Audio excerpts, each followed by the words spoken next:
Hello friends, welcome back to my channel. Today we will be looking at how to do the Oracle RAC installation on VirtualBox. So basically, we will be starting with the VirtualBox config settings. That is, will create two separate nodes, and then we'll do the installation on each of the nodes. So before we begin, what will be required, that I will be just briefly informing you. So basically, we will be doing the 19C installation. I just prefer my older documents. So what you will require is minimum 8 GB of RAM on your laptop or your system. Then along with that, minimum 50 GB of free spaces hard disk for each of the nodes. And then you will be require at least Windows 10 or 64-bit configuration. So we have already downloaded the softwares for from the Oracle websites, and then once the software is available with you, then you can so basically we'll require the Oracle grade infrastructure software along with the database software. So just to download both of them for a Linux operating system. So basically we will be doing the Oracle installation on Oracle Linux operating system. Okay, and then we'll create the two separate virtual machines. And so let's start with configuration on the virtual machine. Okay, so basically we'll create on the new VirtualBox, and here we can see the we have to give the name. So we'll choose the name as RAC1, and then we have to provide the location where you will keep keeping this. So I will go to the date tab, and then here we select the location as the VM location. Okay, and here you have to select the type of the Windows. So I will be selecting the operating system as a Linux. So by default it will go for a 64-bit based upon your machine configurations, and here I will be providing the memory size is 4 GB. Okay, and then we have to create the virtual hard disk.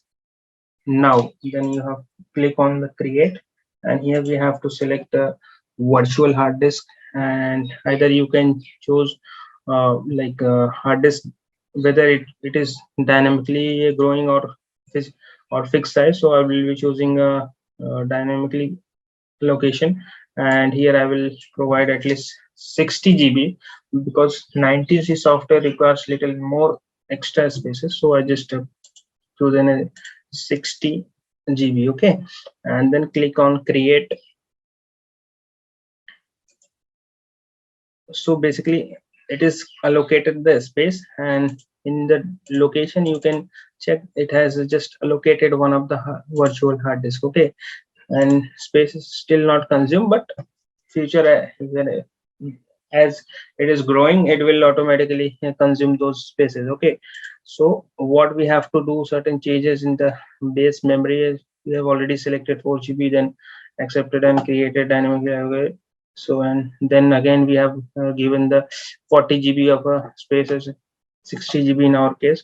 Virtual name is a RAC1. Okay, then next part is we have to click on the network setting, and we will require 3 different networks. So network 1 will be used for private communication between the nodes. Network 2 will be used for public communication, and third one will be used for the server internet supply. Okay, so we'll go to the network setting. Here we have to choose adapter 1 is enabled and internal network. Okay, we have to choose the internal network. Okay, and then we have to give the name as a public net. Okay, so basically we'll get it pubnet. Okay, the next is adapter 2. So basically we'll require 3 different adapters. Adapter 2 will be your private net. Just give the naming convention as a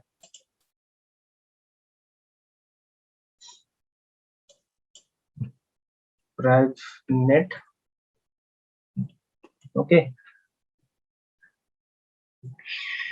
private net. And then the third one will be bridged adapter. Okay, the third one should be bridged adapter. then click, and there are certain more changes that is required. We'll have to click on the system, on the general tab. You have to go to advanced option. Here you have to select the bidirectional for dragging and dropping your content from to and from the VirtualBox to your operating system. And then again you have to provide, just remove this floppy disk, it is not required. Processor, you can select minimum 2 processors. Okay. Next one is optical hard drive. So we have to provide the image file from where you will be booting this server. So I will choosing the hard disk drive, that is I already downloaded this Oracle Linux 7.8 version. Okay, so I've just provide this ISO file so that it can boot from initial boot should happen from here, and then we'll later we'll change the configuration. Okay. Next one is your network is also done, serial port, and then you can provide the share drive. I will provide the share drive later. No problem, we'll choose it right away. Go to the E drive. So here we have softwares. 19C software is kept on this location, so I will be choosing this one, auto mount. Okay, just click on OK. So next is your user interface is also done. System is done. Okay, so just click on OK, and now we'll click on start button. This machine will start, and it will start from beginning. Okay, again you have to just select the ISO file, click on start and OK. So here we can see the installation process started with click on first tab, that is install Oracle Linux 7.8, and then press enter. It will automatically boot from the image file that we have provided, that ISO file.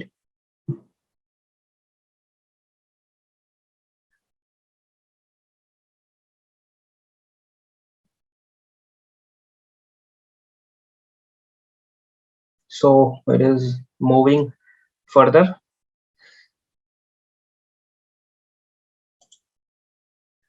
Let's see what all files are getting populated.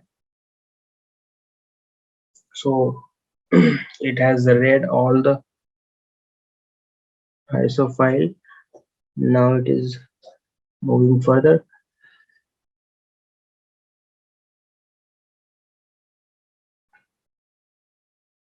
So the first welcome screen has come to our screen, that welcome to Oracle Linux 7.8. Here we have to select the language of the operating system.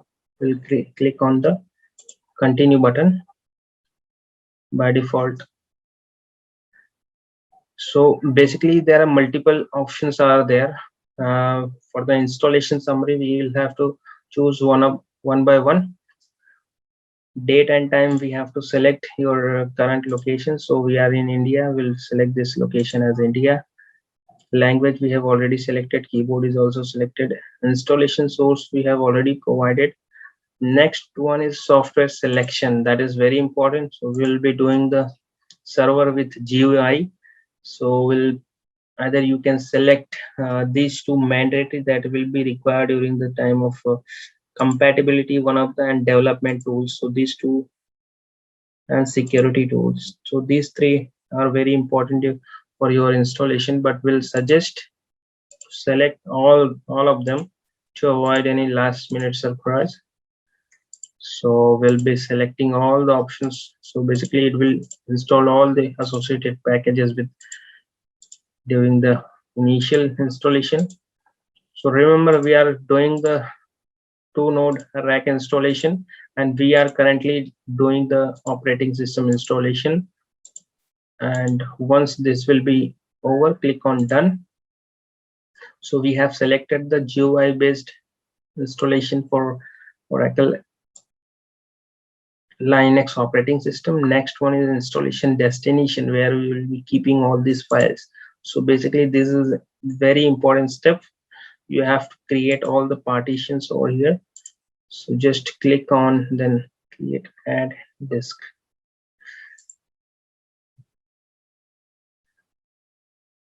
Wait, sorry. Click on done.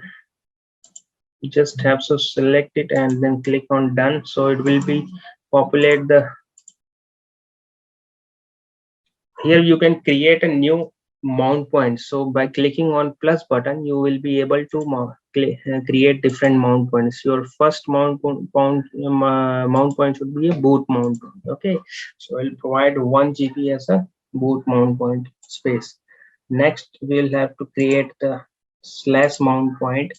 That will be like we'll provide it at somewhere around 10 GB.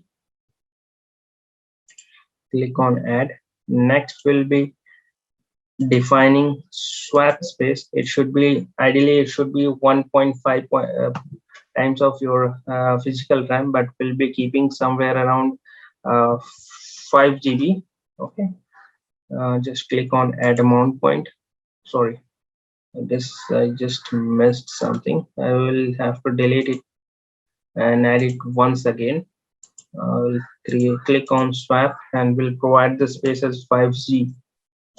Okay, add mount point. Next we have to create slash tmp as another mount point of at least 5G. Okay, at the end we will create around 38 GB of U01 or U02 or whatever the preference you will keep. So basically we'll use U01 as a 38 GB of space. Click on add mount point. So basically all your configuration as different mount points are created. So we'll click on done. Once we'll click on the done, it will choose for accept all the changes. So it will list out all the changes that it is going to happen in the background. We'll click on accept changes, or you can do the cancellation and again make the custom partitioning. Okay, we'll click on accept changes. Now our next part is network and host name and security policy. So we'll check the network and host name, and here very importantly we have to select the host name. So we'll provide the host name as a RAC1. Okay, click on apply, and now on all the three networks that we have chosen, we have to click on configuration so that IPs can be defined. Okay, so we'll refer the document list that I have. What are the different IP addresses that we need to give? Okay, so let's start. 1 second. Our first network, your ETH01, or in our case it's 03, is 192.168.56.71. Okay, so I'll go to this network configuration. Here within the IP4 I have to click on manual options, and here we'll provide the IP as 192.168.56.71. okay, 56.71, and in the net mask you have to provide 255.255.255.0. At the end you have to provide 0 as 000. Okay, once it is done, just click on save, and now you'll choose the second network. So it will be our private network.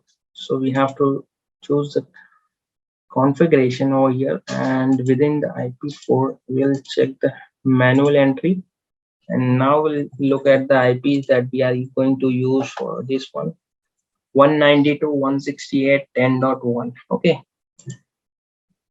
192.168.10.1, 255.255.255.0, 0.0.0.0. okay, let's click on save.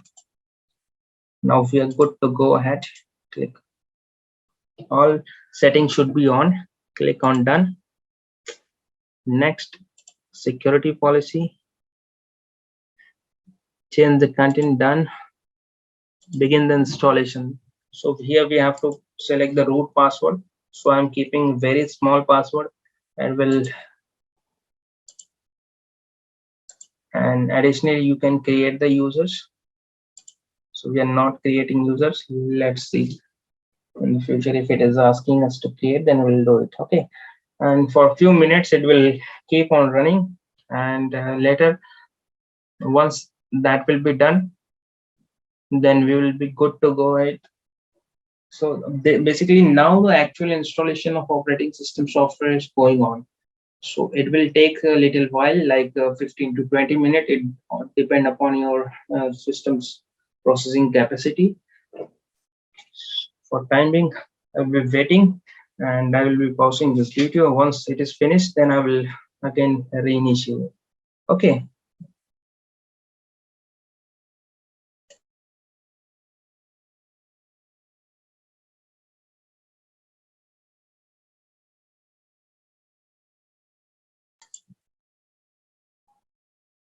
As you can see, almost 1000 binaries has been installed, and remaining 1000 binaries will be done very soon.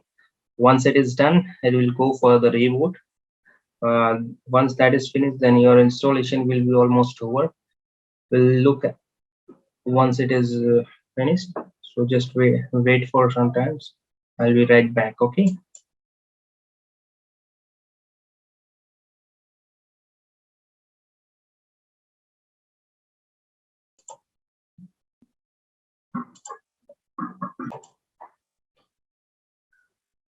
As you can see, the installation is in progress.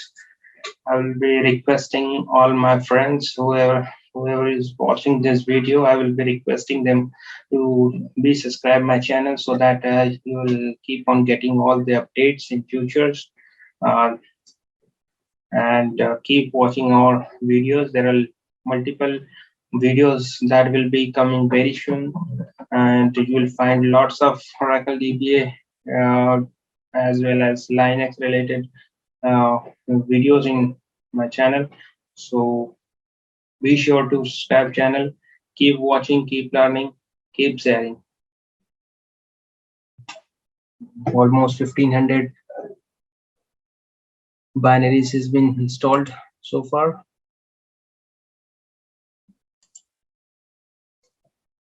So you can see almost 1900 binaries has been installed so far. It is almost about to finish. Let's wait till it finishes and then we'll see what happens next. Only few binaries are left. So learning Oracle database is very simplest thing you can do, and there are lots of scope in Oracle database. We can see our installation is almost finished. It is doing the post installation step task. Let it complete, then we'll look further. I guess it will take 5 to 10 minutes of time. Once it is finished, then we'll progress further. Okay.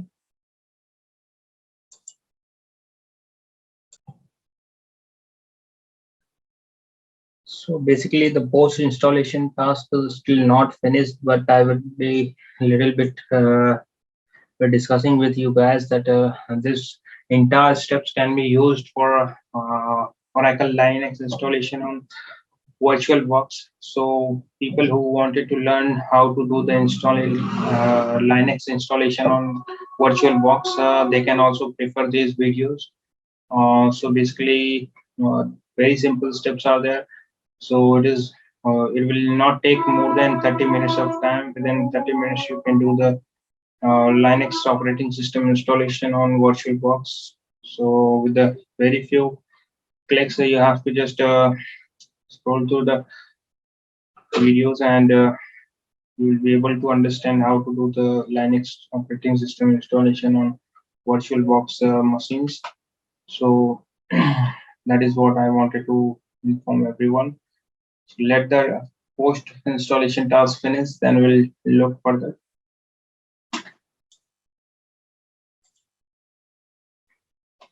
So basically we have to create a user. So I will be creating one user. give the name as test. Okay. Keeping the same password. Click on done.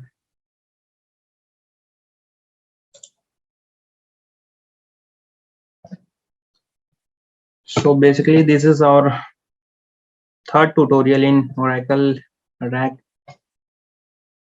tutorial series. So we have initially looked at the basic architecture and component of the RAC installation RAC database.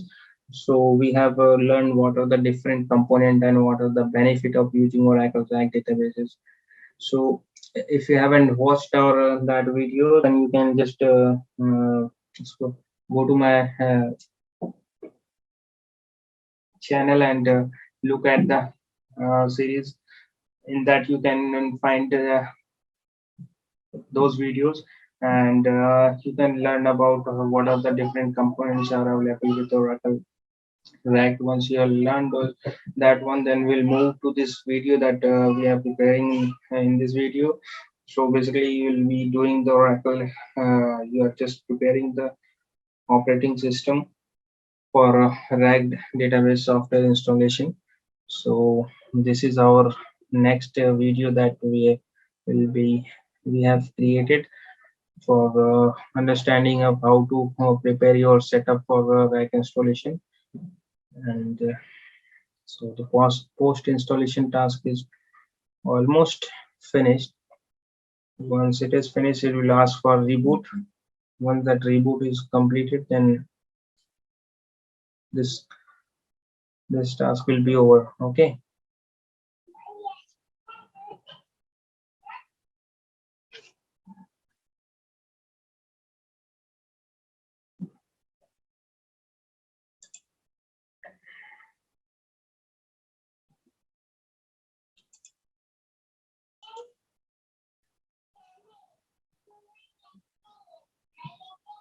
So our post installation task is almost finished.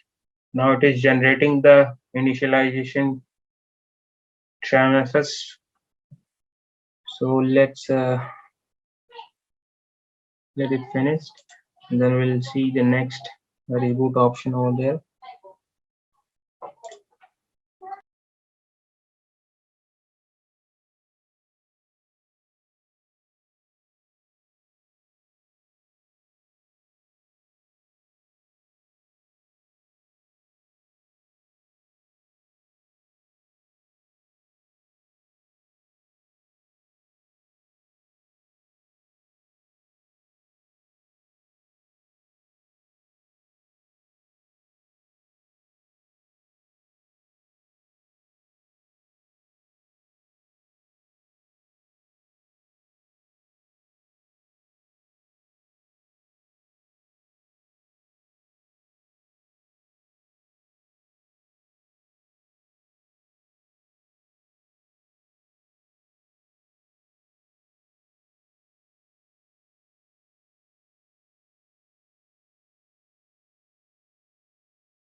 So finally, our post installation task is completed. Now it is asking for reboot. So we'll click on reboot option and we'll see what happens next. Okay.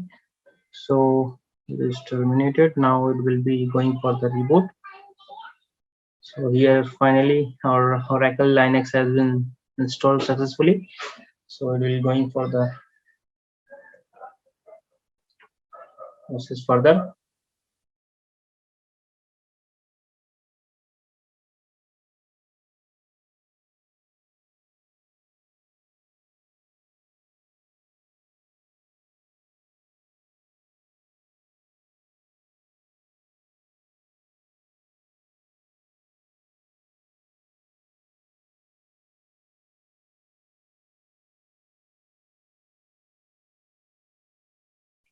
So now we have to select license information. We'll click on all the license agreement option. I will click on I accept the license agreement, click on done. Next, click on finish configuration. So the entire installation process is almost complete. Now your welcome screen will come up. So your test user is here. So click on the not listed user. I will click on root user. Pass on the password. Now we'll see the next screen. So here we are. We have successfully done the installation of Oracle Linux operating system on VirtualBox machine. Again, it will be asking you for the language. Welcome screen page. So we'll keep all this default setting. Just click on location services to off. Then click on skip. Then start using Oracle Linux server. Okay. So this is your final few steps that is required for the installation. So now we'll open the terminal and we can see the RAC1 as your host name, and here we have to run the df-h to see if all the mount points that we have defined is available or not. So almost all the mount points that we have defined is here. 1 GB of your boot mount point, 38 is GB of U1, then TMP mount point is there, slash mount of 10 GB is also there. So almost 6 GB operating system has been installed, 3.8 GB is still available with us. So in this fashion, the entire your operating system installation has been successfully done. Last session we have done the installation of Linux on VirtualBox, and we have created one of the node that is called RAC1. So we are now moving further with certain configuration in a network file and some prerequisite for Oracle RAC installation, and then we will be creating a RAC2, that is a node 2 for the RAC installation. Okay, so and make sure you subscribe my channel. So let's begin further. Actual Oracle RAC installation of 2 node. Okay, so we'll look at the documents. So now we'll be doing the installing the guest editions. So basically, what is the use of guest edition? Guest edition are optionally but highly recommended, and it allows better integration of mouse and clipboard for the bidirectional users. Okay, so we'll be installing that one. So just go to the this thing, your VirtualBox. First we have started and it is in running mode. Okay, once it is in running mode, then you have to do what? Go to the devices, click on, 1 second, let me just unlock this one, otherwise it will go to the devices, and here you have to click on insert guest edition CD. Okay, now it will ask you for to run this one. So let's go to the prompt and click on run. It will start running in the background. It will do certain changes in the system, and once it is finished, then we will do one reboot of the system, and then it will be finished. Okay,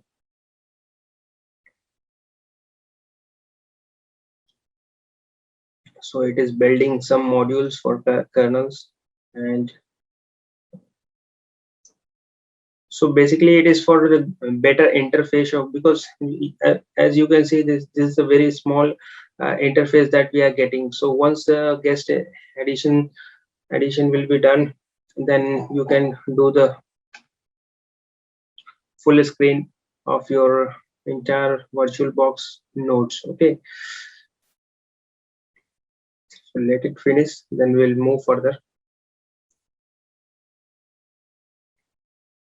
So basically our aim is to do the Oracle 19C RAC installation of 2 node setup.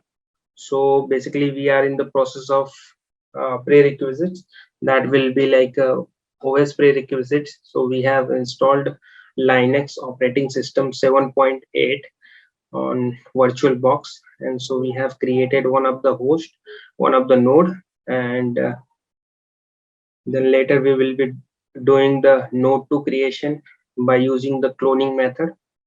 And then when it is finished, then we'll start the actual Oracle software installation and further processes. Okay, so we will be looking each and every aspect. Finally it is completed. So what we'll do, open the terminal and we'll be running init 6 for rebooting the operating system. Once it is completed, then we can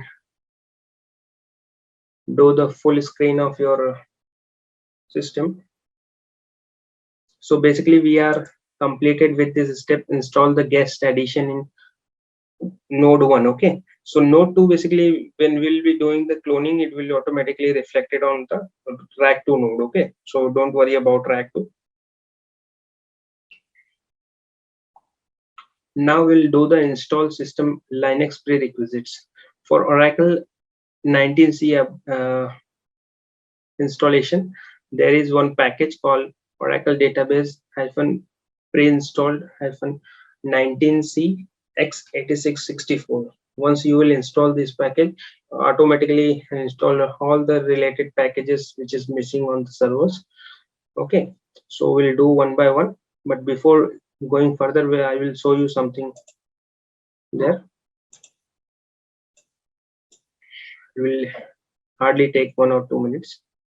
Let it finish.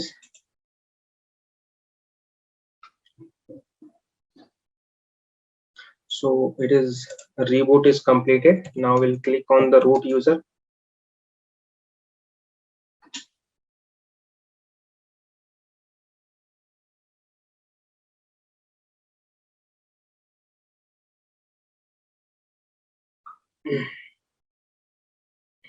Just go to the application, then system tool. Let me just search where it is. System setting, then again click on the settings. Here you will find something called devices, and here in resolution you will have to change the resolution. So basically I will be choosing something 1000x7. Keep the changes.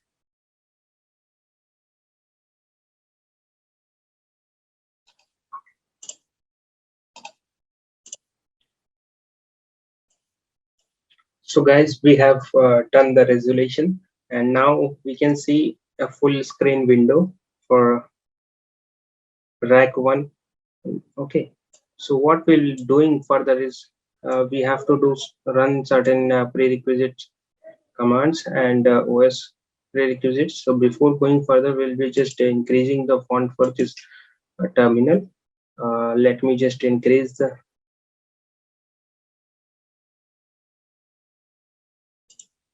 font size.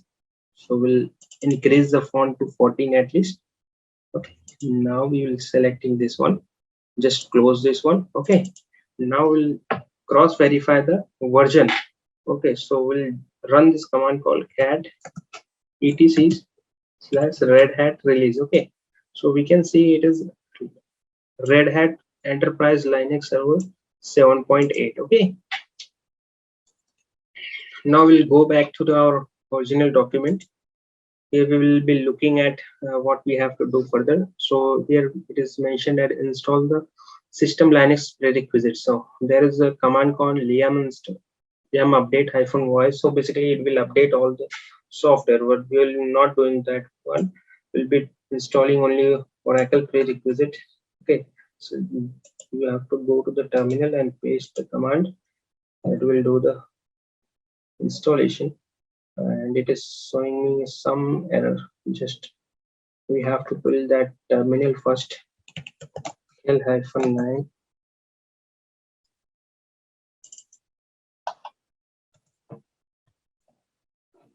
Now it will initiate the installation of this thing packages which is missing for 19C pre-upgrade. Okay, So what it will do, it will do Oracle 19C prerequisites. So it will basically create all the users, and there will be certain packages or which is missing. It will install those packages also, and in the background it will change the certain configuration also. So we'll look at later. So basically we are doing only the OS level prerequisites for your installation process of, okay. So this is finished. Now we can verify whether the user Oracle exists. Yes, Oracle user is created by using this command. Okay. Now we'll be doing the yum install Oracle ASM support. So basically this command will be used, Oracle ASM support. Okay. So it will download the ASM related binaries and do the installation. So this is also over. Now we will be moving to the further install bind-y.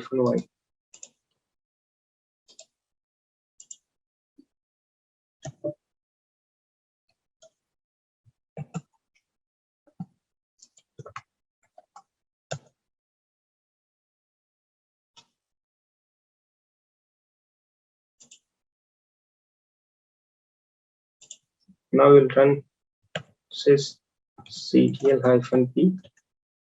So it will list out all the kernel related parameters and its changes. Okay, it will basically doing the reflection of kernel parameter changes that we have done through the that Oracle ASM binaries that we have installed earlier. So it is doing what?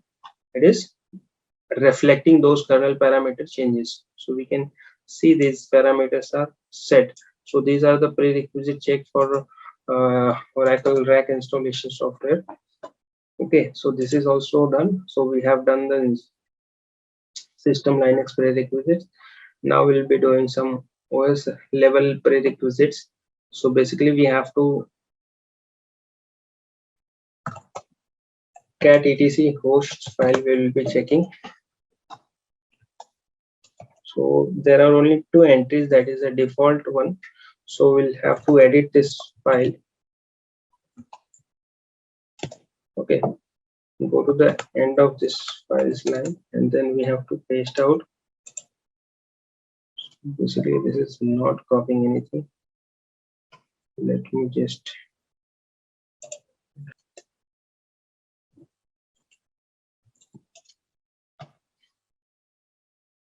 as we can see, the IP address for this machine is 192.168.0.187. Okay, so we'll be using this application called MobiXtrain. So we'll be logging into the system.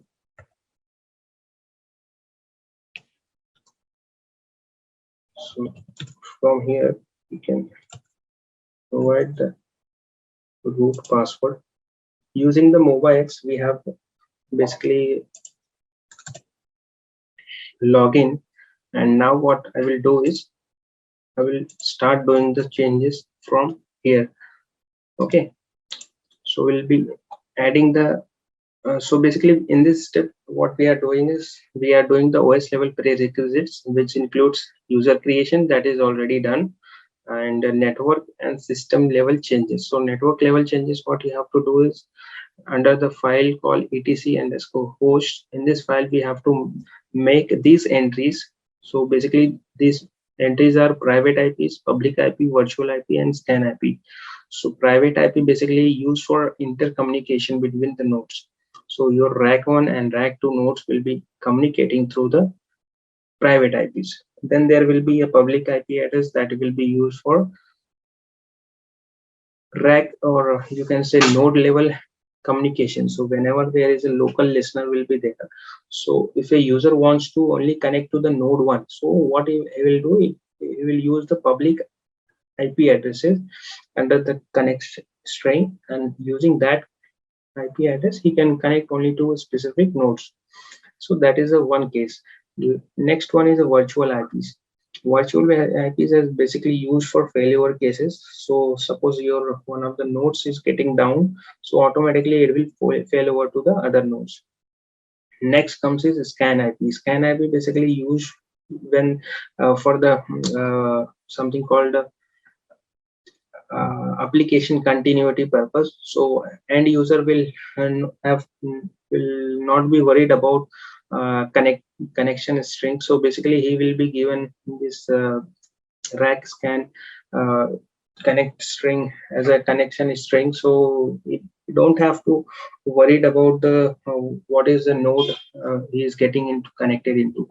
So using the RAC basically will be sorry, using the scan name, we are overcoming the issues of connectivities like connection string management for the end user. So okay, so basically we have to make these entries into the etc host file. So what I will do, I will just cat it out the etc host files. Okay, now we will be going into the addition of these entries into the host file. Okay, go to the shift G, shift A, just paste these entries. This is over. You can cross verify using the cat host. Sorry, I haven't saved that file. Sorry.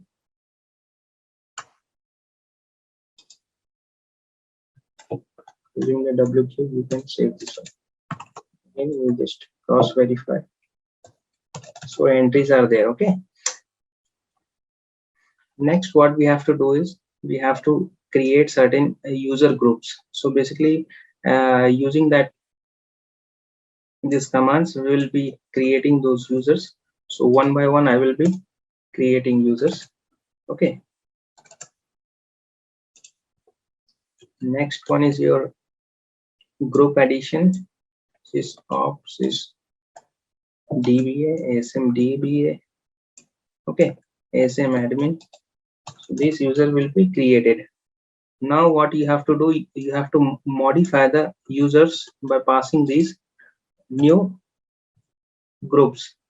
Okay, now you have to create password for the Oracle users. So using the passwd command, you have to create the password for the users. So keeping the password very simple as so that I can remember these passwords. Okay, so password creation is also done. Now we have to do this path creation. Okay, mkdi-p, using the -p, it will recursively create the one for the grid software installation, one for Oracle RAC software.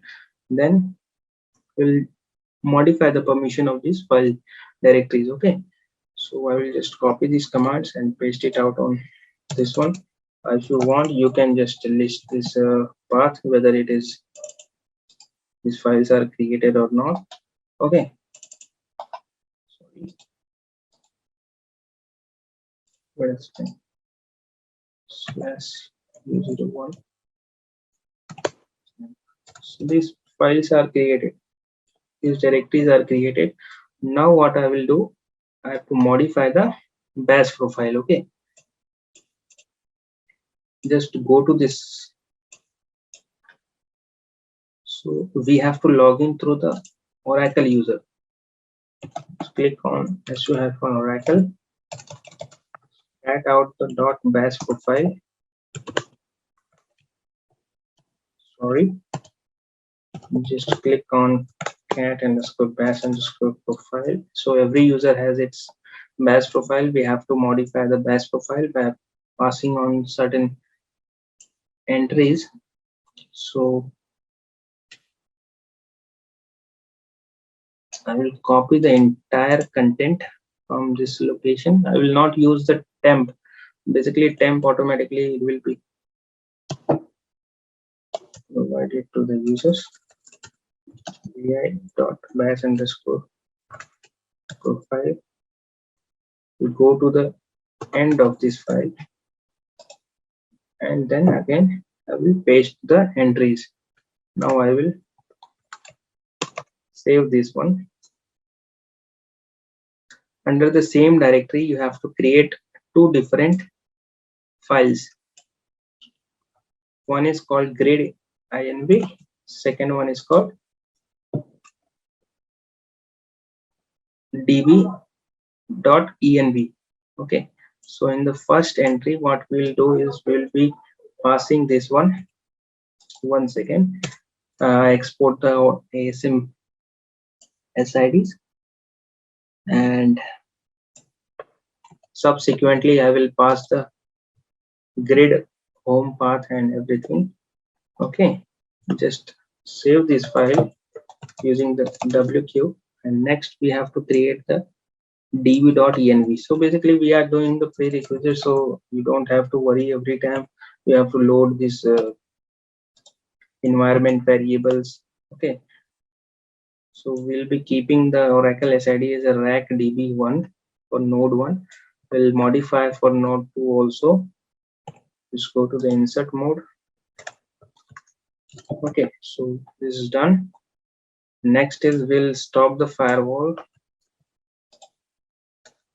Oh, sorry, I'm not using the root users. So go to the root users, stop the firewall. We have done this part.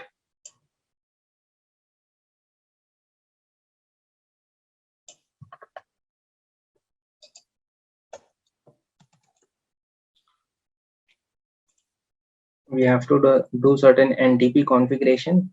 So we have done this one. Now the next part is clone the virtual machines. Okay, so we have completed the prerequisite for the node 1. Now we have to make the changes for node 2 also. So we have to shut down the virtual machine, and then we have to go to these tabs and do the changes. So I will come to this machine. Okay,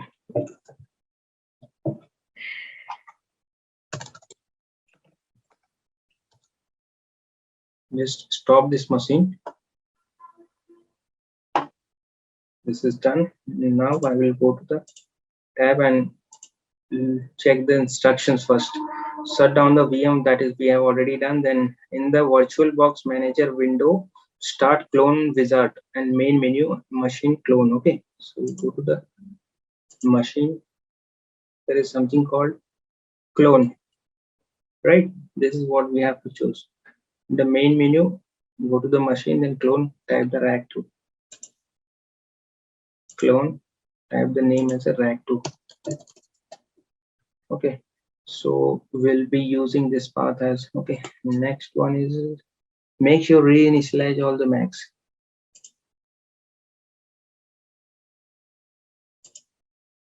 Okay, and click the next, keep full cloning. Okay, click on full clone. We have to click on full clone, and once it is done, so let it start. So basically it will take certain time.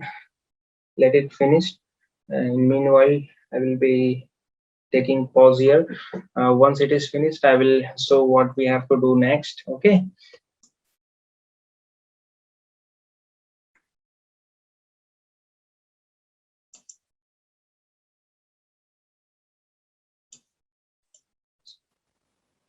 so as we can see, RAC2 is cloning has been completed, and RAC2 is created over here.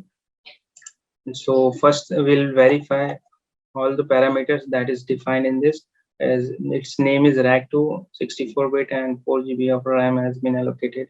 And then you can see the naming convention is given as a RAC2.VHD. 60 GB of spaces is also there. 3 network adapter is there. Okay, so everything is completed. Now we will follow up the further instruction and do the changes. So start the cloned VM, that is RAC2, and log into the root users and make the certain changes in the configuration. Okay, so I'll start this RAC2, and then we'll follow up the further instructions.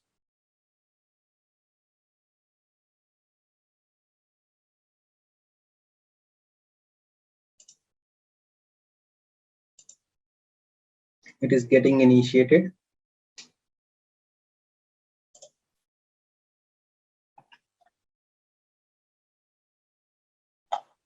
So basically we have to modify the network IPs, and then we have to change the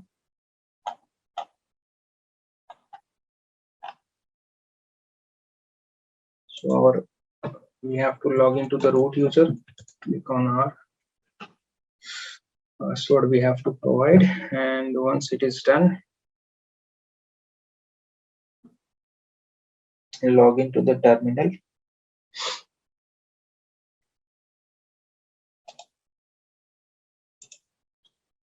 We'll open the terminal. So basically we can see the host name as a RAC1. So our first target will be changing the host name. Okay, so what I will follow is there is some commands, nm cli general, then host name. So it will print out the host name. Okay, try to copy that command, paste it out here. So it is throwing you the host name information. Okay, so change using this command. Okay, again we'll fire the command. It is showing you the change name as a RAC2, but for the permanent changes you have to run this command, restart option. Okay,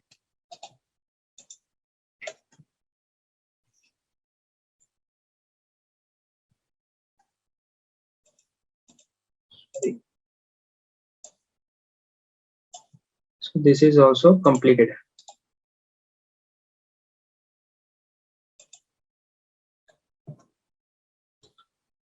We'll check the IP address information. What is the current configuration for the IP addresses? So we can see the IP addresses is allocated. This is for connecting from outside. So through this mobile extreme, you can connect through using this IP. Okay, and basically we have to modify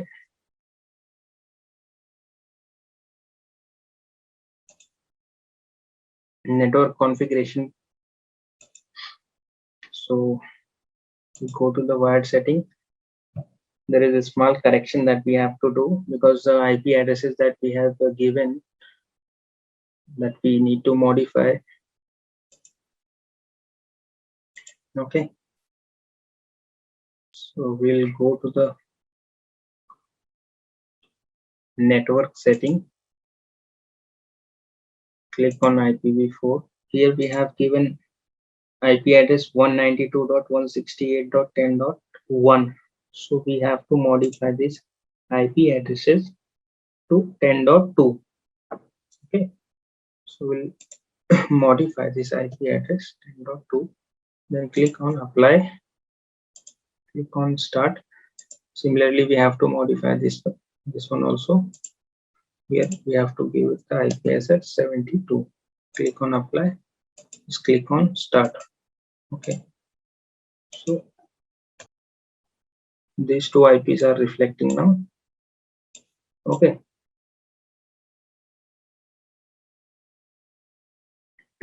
so what we'll do, we'll restart this machine once again.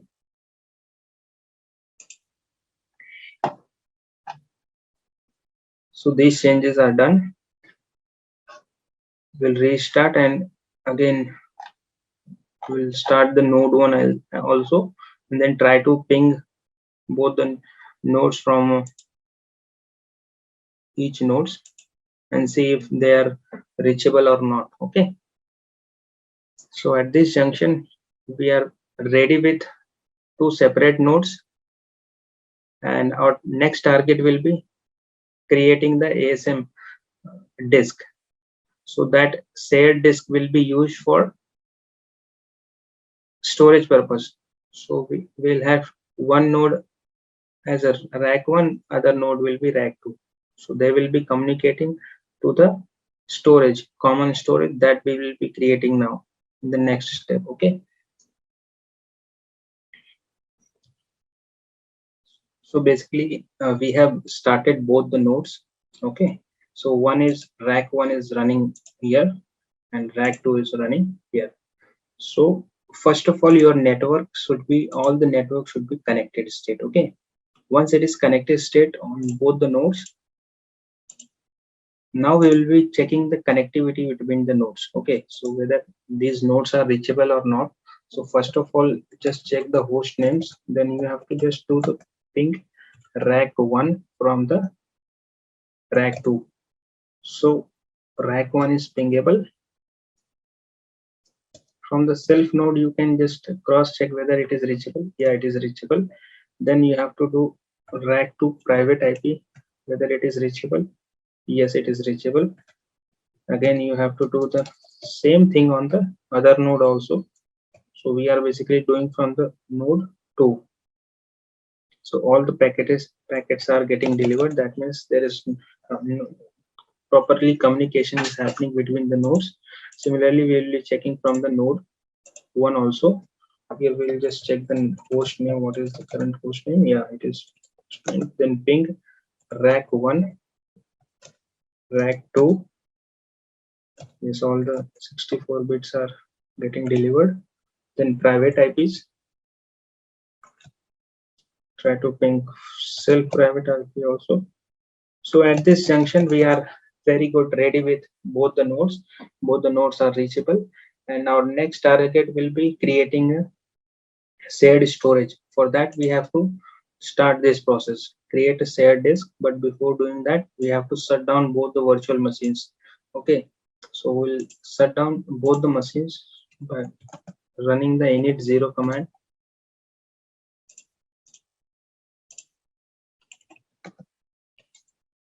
Okay, so we are stopping both the machines. Once it is stopped, then we'll go to the Oracle VirtualBox Manager. Here we have to go to the,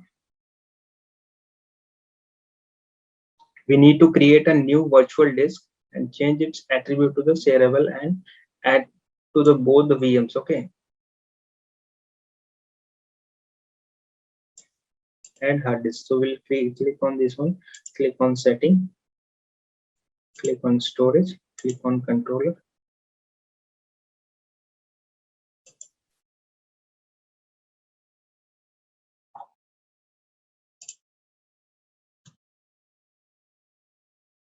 Choose the VDI wizard, click virtual disk creation, fixed size we have to create. Fixed size will be creating around 88 GB 3. So we'll provide the naming convention as rack 1, sorry, ASM1. Click on save,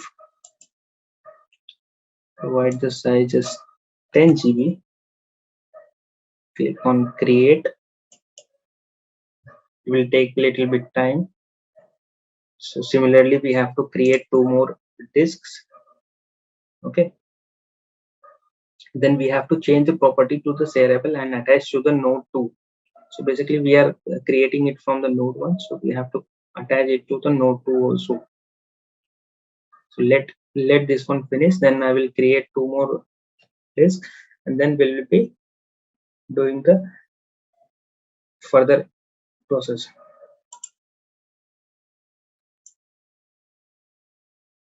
So at this stage we have created 3 different virtual hard disks, and one is 10 GB, second one is 12 GB, third one is 8 GB. Okay, so what we have to do is we have to attach this one to the each nodes, but before that we have to make it shareable so that it will be accessible from the both the nodes. So basically I have attached just by clicking on this link and by selecting each one of them. Okay, just click OK.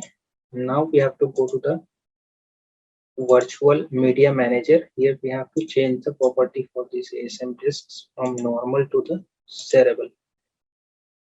Just click on apply.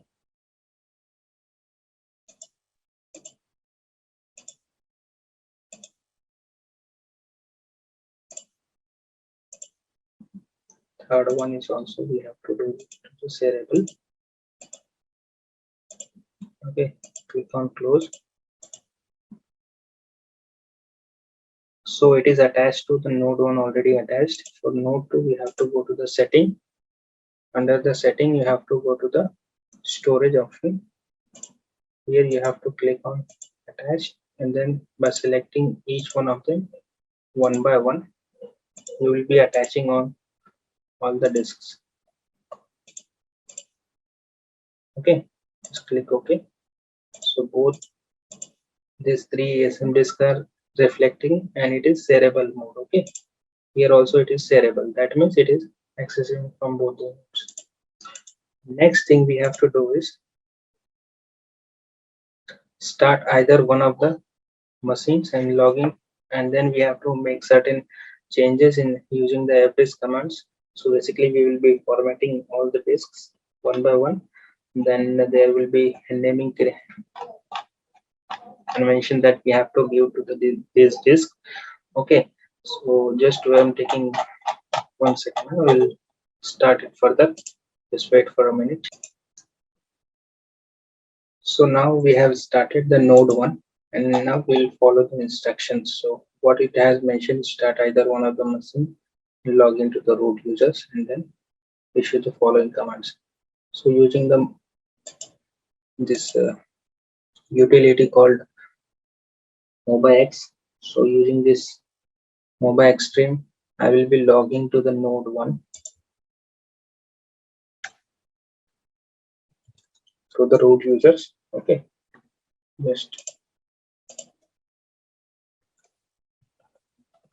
click on hostname. Now we have to do is run this command ls-dev. So it will list out all the devices that we have added. So these devices SDB, SDBC, SDB, these are the 3 new devices it is found in the system.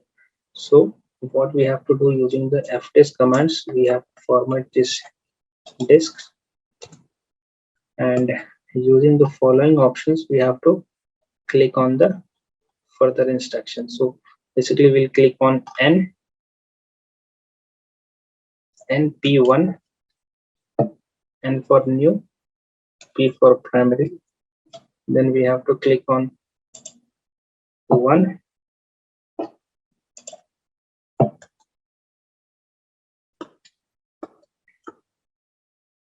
click on return.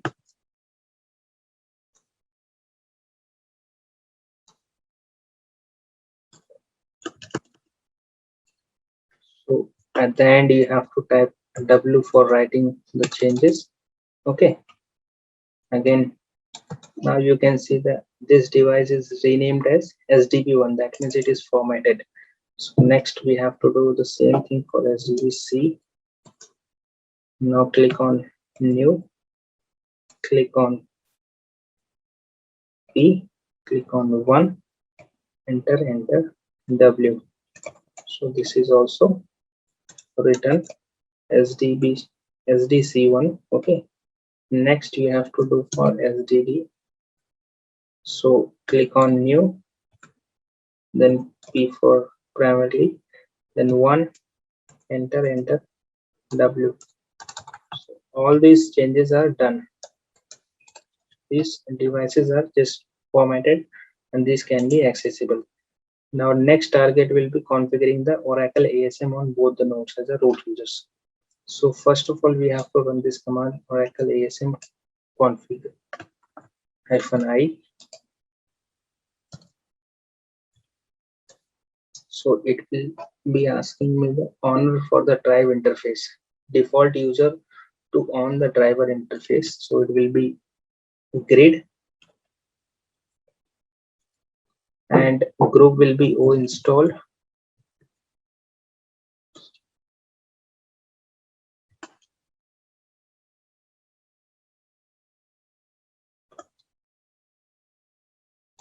but in our case it will be Oracle users, so I need to cancel this one.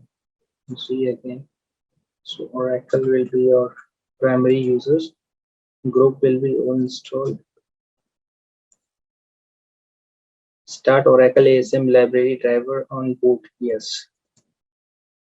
Scan for the Oracle ASM disk on boot. Yes. So this is done. Now we will be doing the Oracle ASM initialization using this command. This is done. Now we will be creating one of the disk using the SDP1 device. Okay. So it will be named as disk1. Now we'll click on scanning of the disk. So it will scan the disk. It is successfully scanning the disk. Next one is your listing out the disk using the list disk command. So disk one is accessible. Now we have to do the similar changes on the node 2 also, but there we don't have to create the disk again. Basically we have to just scan this thing on. Before that we have to configure the Oracle ASM. Okay, we'll just start the node 2 machine and try to access the disk.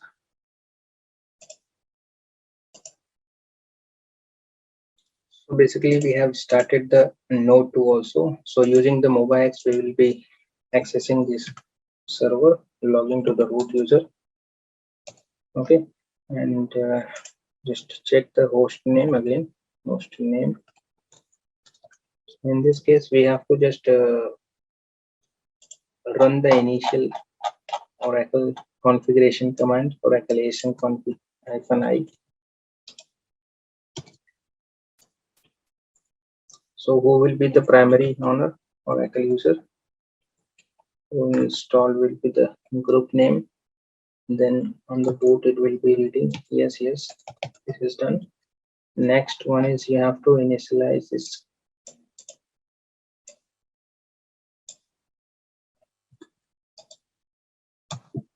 Is initialized.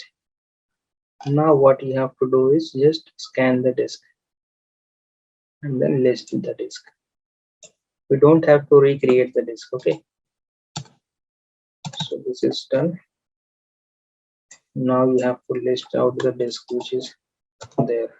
So from the node 2 you are able to access the disk 1, and from the node 1 also you are able to access the shared disk 1. Okay, so for the initial purpose we have just created one disk. There are two raw devices like ASM2, ASM3 that we have already created is available.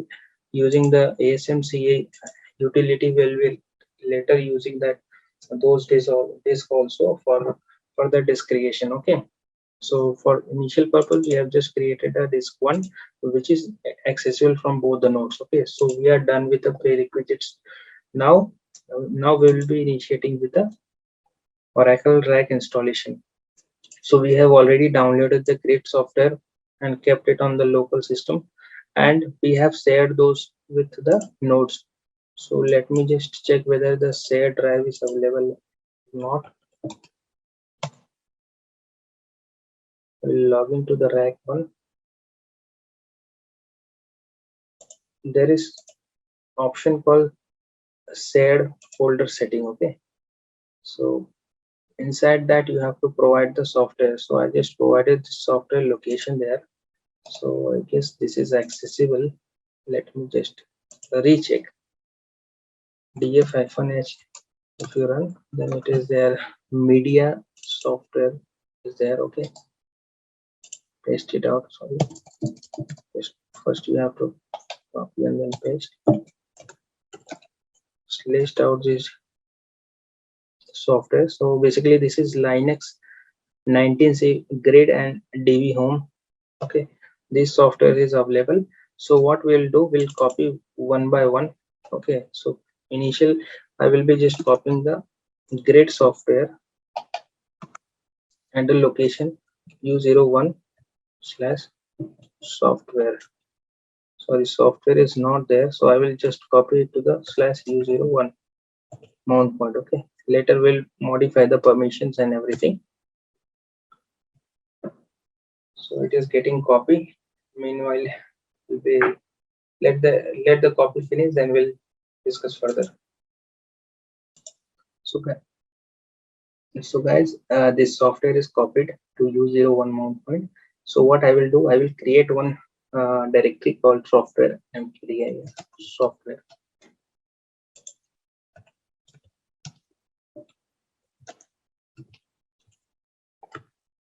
Okay, so I will move this software path. Okay, so here we have this folder called software. So basically I will change the permission as well as a authentication to the users. Okay, so I will modify the permission. First of all, we'll change the ownership of this file using -p option.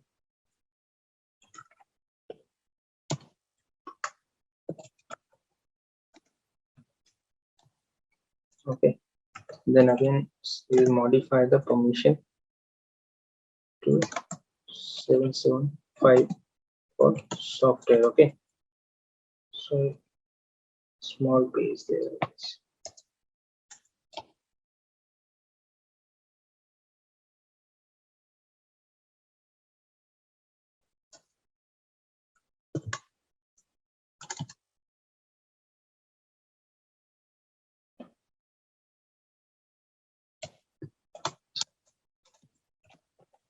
Just cross verify the permission, go to the software location, just here it is.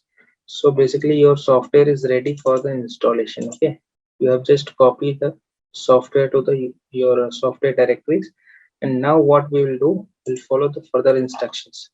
So copy the and downloaded great software to the local mount point u01, and we have to do the unzipping. So I will unzip this file using the Oracle user. So yes, we have Oracle. So basically in our case, Grid and Oracle, both the users are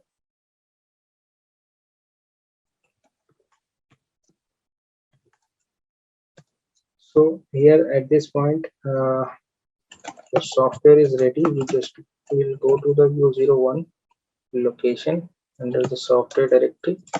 So we'll unzip this file. Okay, it will take a little bit of time.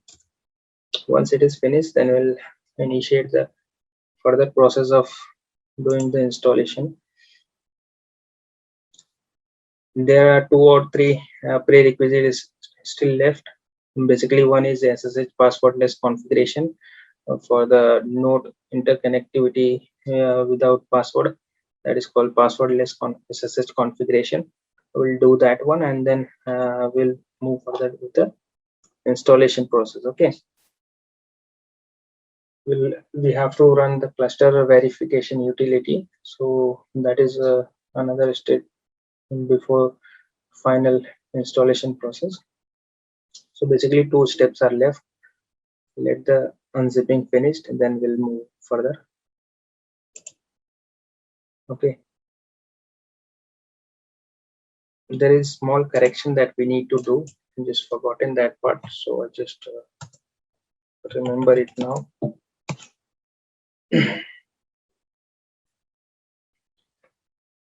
What we have to do is we have to change the environment variables.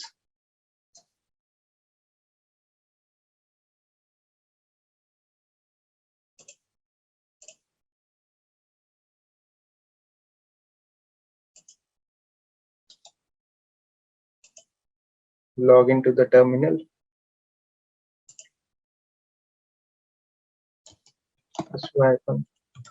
Oracle. Okay, here cat dot bash underscore profile. Okay,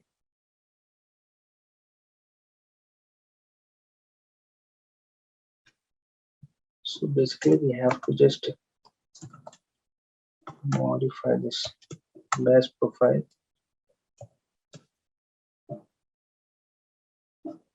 Sorry.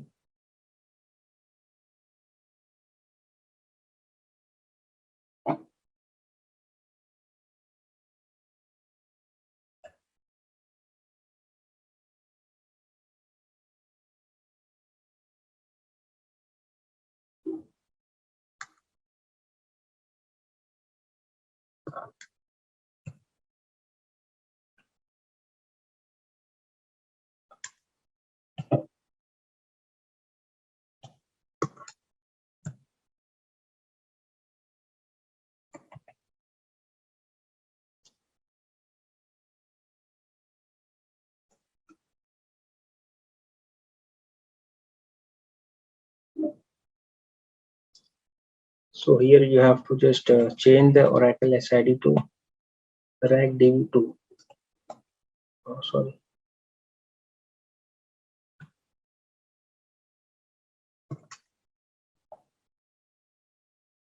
This is one thing that we need to do. Now under the DB, and here also we have to modify export SID to RAC DB2.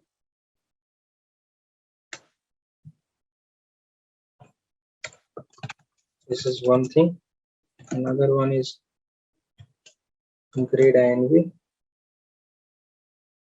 At this point we have to do this.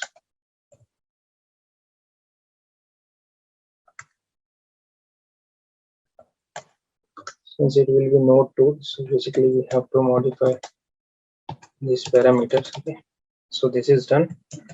So we are good to go with installation process. Just make sure your U01 has sufficient space. Here 38 GB is available. So here also, after unzipping the software, it is 30 GB is left. So we'll read the document and move ahead. Okay, so we have to create the passwordless SSH configuration. So basically we will go to the U01 software location. Here with ls-lrt, give the ls-lrt, remove this software zip file. It will just take the unnecessary space. Go to SSH.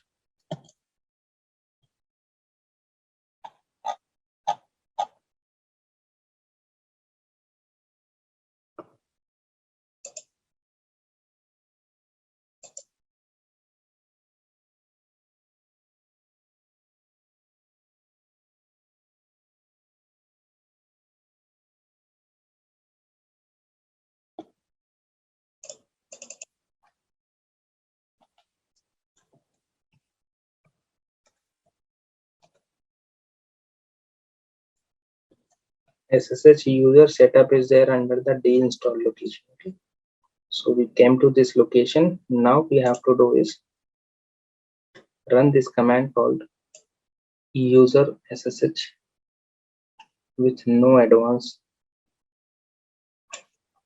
Just copy this.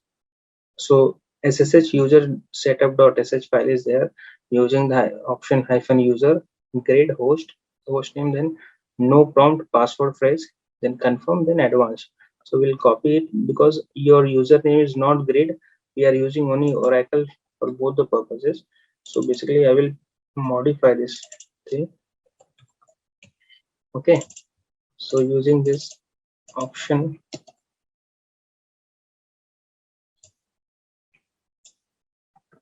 we'll paste this command in the RAC1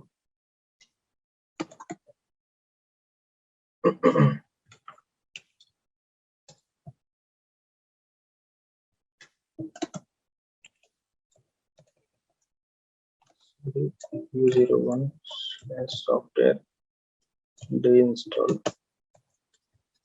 Okay,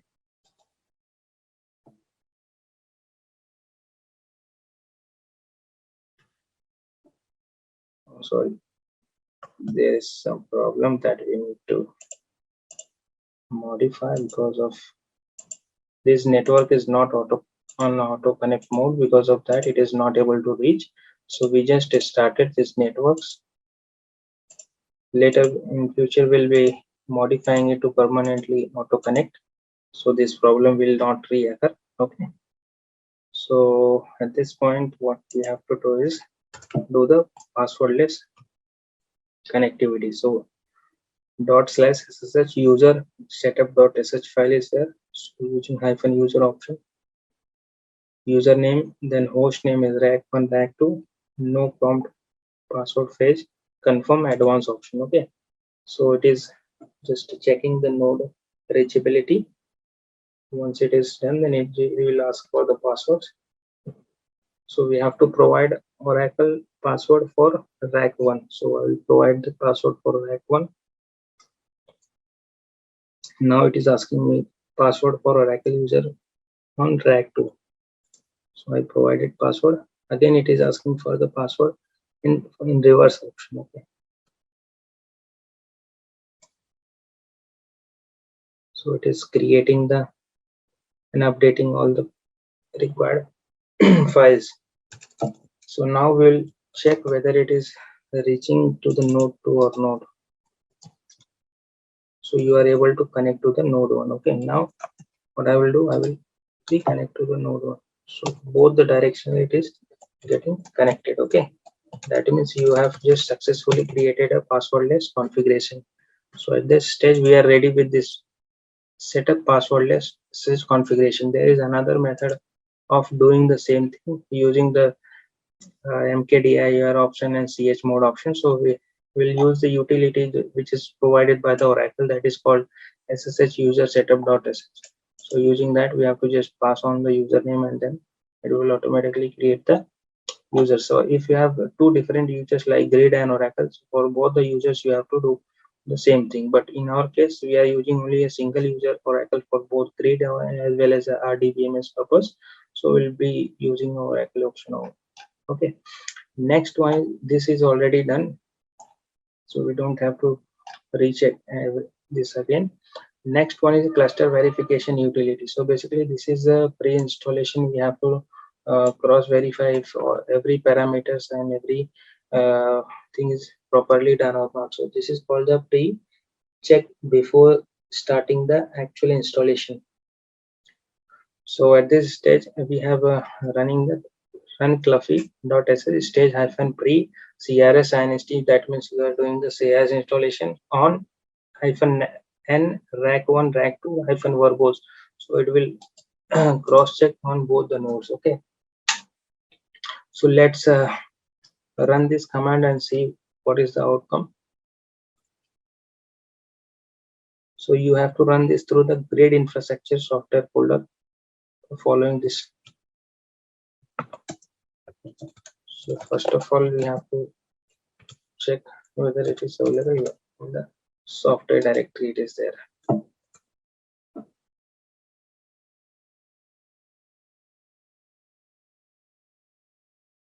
Default Oracle inventory group could not be determined. Okay, this is ignorable.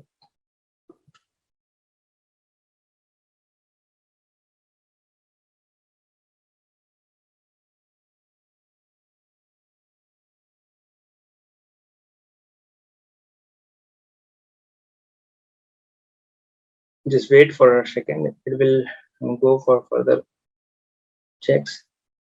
Once it is finished, then we can go with actual installation steps for grid software. That will be our next target. So summarize what we have done till now is we have created two separate nodes, node 1, node 2, which is named as rack1 rack2. Okay, and then we have done the prerequisites. We have created a shared storage. Okay, shared disk is also done. Then we have created passwordless configuration between the nodes, and now we are running the cluffy utility to cross check the pre-installation steps. Okay, once this is done, then we can go ahead with installation of great software. Then we'll do the Rdp software, and then we'll create the database. Okay, so one at a time.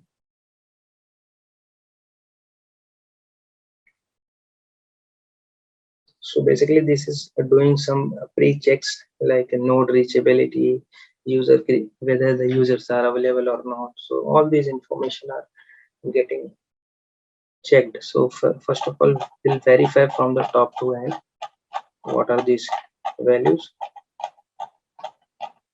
what are missing, what is required. Okay,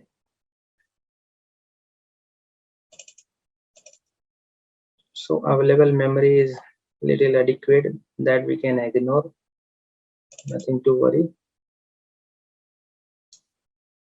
Or we can increase the memory from the VirtualBox. If your laptop has sufficient memory, you can increase that part. Okay, the next one is, this is okay.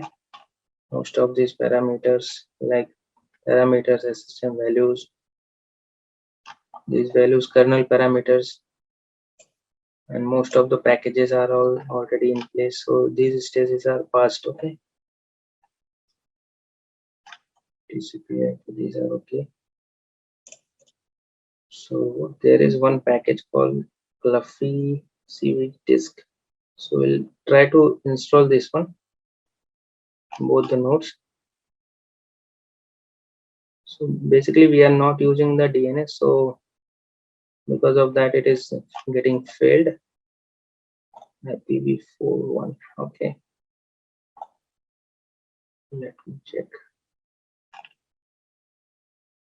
Physical memory again, so missing points are highlighted over here, so we'll ignore these parts. Just I will do the one thing, installed missing binaries to avoid any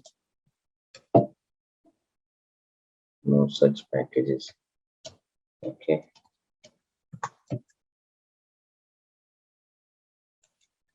this is not there, so ignore this one. Let's see how it goes. So now we'll log into actual to the server. Okay, then we'll initiate the installation process. 1 second, we have to just modify the bash profile. There is some space issue. Next.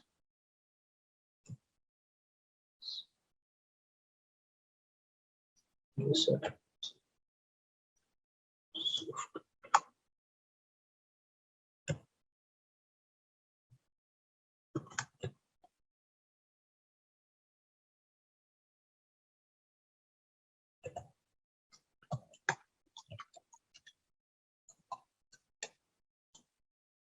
Okay, so we are good to go.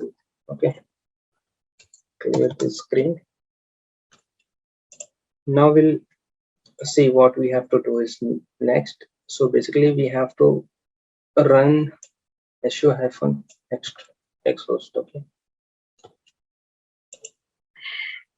xhost plus this is done. su-oracle. Now from the grid user, u01 software. Okay, now we have to go to the, basically we have to export the display so that your graphics will be okay. If you're doing remotely using the cookie, then you have to do this. Now we'll go to the software and check grid setup.sh, that is there. We'll run the grid setup.sh. So this will be my actual grid software installation. So we have two nodes, RAC1, RAC2. We have done the prerequisites. We completed all the prerequisites, OS as well as user creation, and everything has been already done. So now we are running the grid setup.sh file from the unzipped software location that we have downloaded. This is Oracle 19C software. Okay, so now we have to do configure Oracle grid infrastructure for new cluster. Just click on this one. We'll follow the instruction. Okay, once it is launched, select the configure new cluster option and then click next button. New cluster option and next button. Okay, for the standalone cluster, configure an Oracle standalone cluster. So there will be multiple options, so you can choose either of them, but as we are doing the general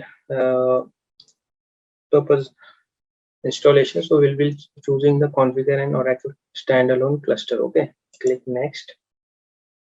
Here you have to provide the scan name and cluster name. So what we have to provide here is cluster name as a RAC cluster, which is already there. Then scan name as a RAC scan, since it is there in the file. Okay, so we are not configuring GNS, so we'll skip that one. Click on next. In the very next page, it will ask me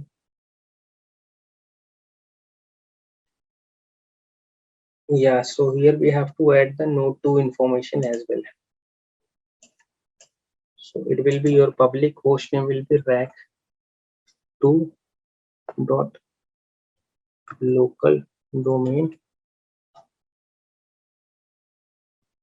and virtual host name will be rack 2 dot vip rack 2 hyphen vip dot local domain. Okay, just click on OK, and the very next page you have to run the SSH connectivity. OS user will be Oracle. You have to pass on the password and click on the test.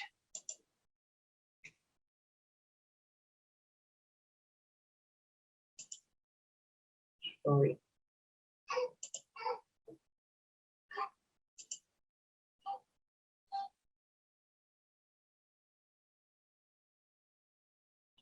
Okay, so basically the naming that we have given is wrong, so I need to edit it again.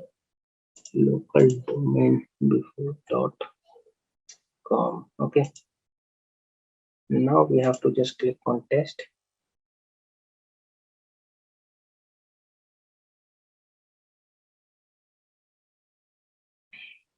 It is just checking the passwordless SSH connectivity between the nodes. It will take us several minutes, and once it is completed, it will go to the next page. Okay,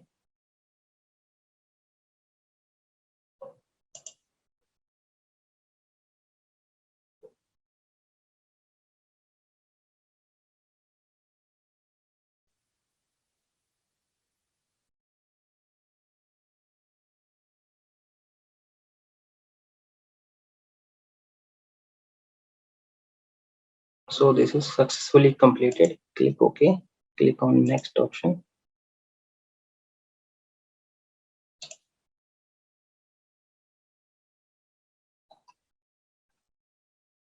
This is done. Check the public and private network on the specified cluster.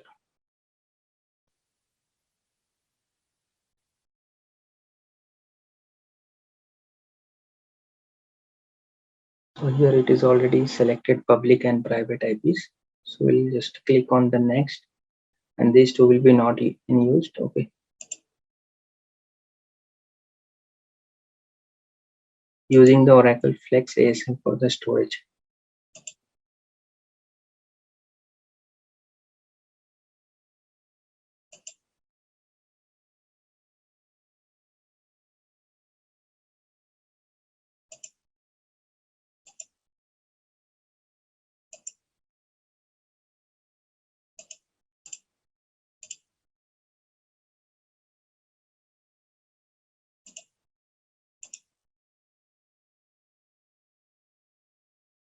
So On the next page, create grid infrastructure management repository. So we'll mostly ignore this one. Click on the default option only. Click next. So next you have to find the disk that is available for OCR and voting disk. Okay, so we'll check the path, but it is choosing the default Oracle path. So we'll modify the path. Click on OK. So our disk 1 is available now, 10 GB. So we'll give the name it as, sorry, we have to give the naming convention to this one. We'll provide the name as OCR voting disk.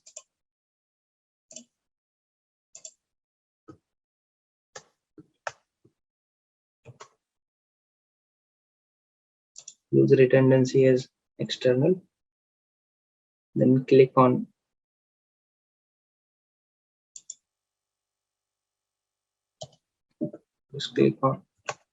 OCR disk. Okay, this will be your OCR disk group. It's a external redundancy. So this is our disk 1. We'll click on next. Use the same password. I'm just choosing the simplest one. It will give me the warning, so I will click on yes. Do not use the intelligent platform management interface. This is the default option, so we'll select that one only. We'll don't create the enterprise manager as of now. Next one is just select the default for all these operations. So basically you have to select the group. So I'm just choosing the install as a default group. Okay, just click yes. Next, what will be your Oracle base? So our Oracle base will be this path only. Click next.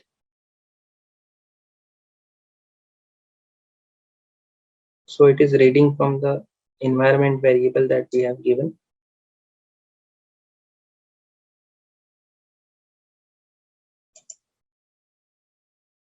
Then this will be your Oracle inventory, central inventory that will be used. Okay, so we'll not use the automatically running the configuration script. So at the end there is two scripts that we need to run on both the nodes. So we'll not run using automatically option. We'll manually run them and see the outcomes. Okay, so we are clicking on just next option. Now it will check all the parameters and it will summarize everything, then it will start the installation. So this is step number 16. It is doing the checks. Okay, let it finish, then we'll move further.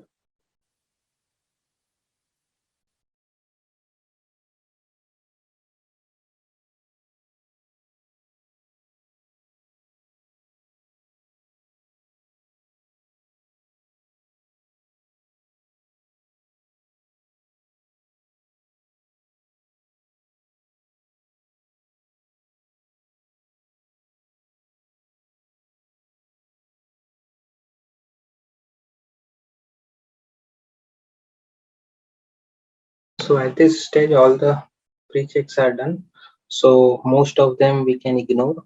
So resolve.conf. So basically we are not using the DNS option. If you are in any corporate or so if your organization having a network administrator, they will be configuring these DNS changes. So as of now I am not using the DNS, so basically we are using the IP based configuration. So I will be ignoring this one, and there is one package, it is also ignorable, just it is giving the status as a warning. Okay, so what I will do, I will just select all, click on ignore. Okay, and click on the next option. Okay, so all this is the summary, and now I will click on the install. So it will start the actual installation process. You can check the detail on this detail box.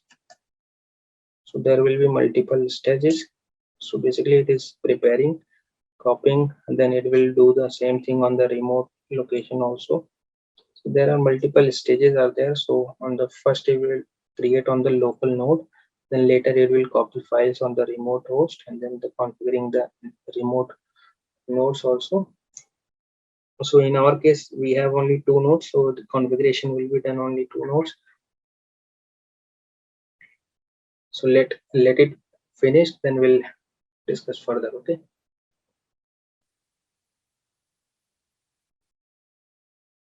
Meanwhile, I will be requesting all my friends, whoever is watching this video, if you're liking the video, please click on like button and try to share most of the people so that they can also take the benefit.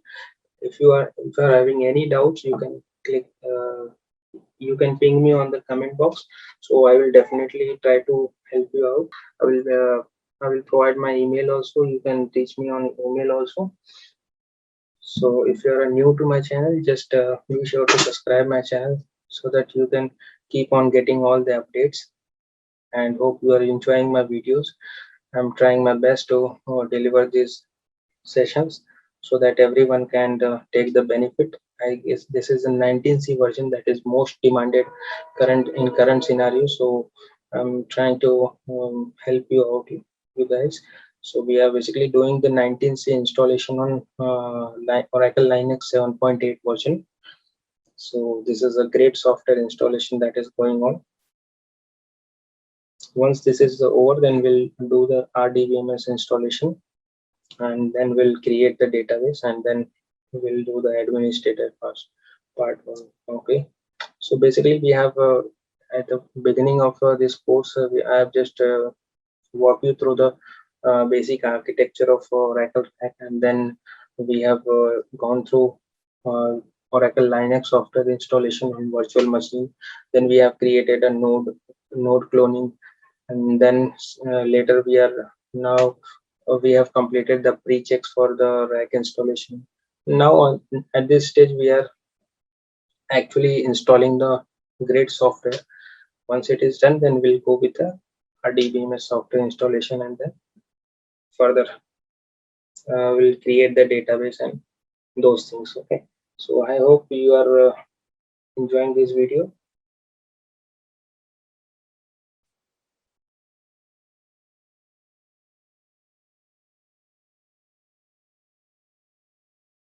So as you can see, the remote process is also going on.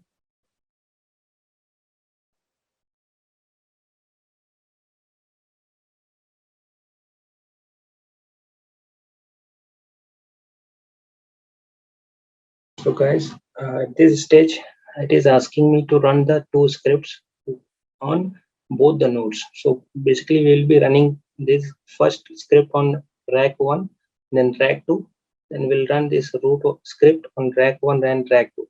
So one by one. Okay. So we'll copy this file location and go to the terminal. Using the root user, we have to run this. Just paste it out, click on run, so it will change the permission. Similarly, we have to go to the node 2 also. So from this location only I will run sh slash, what is the path, let me just cross check, app01 app for inventory 001 slash app for inventory, then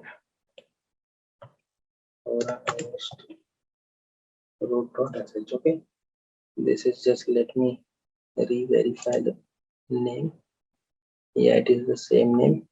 So we'll run on the node 2 also. Okay, so it is executed and it has changed certain permissions.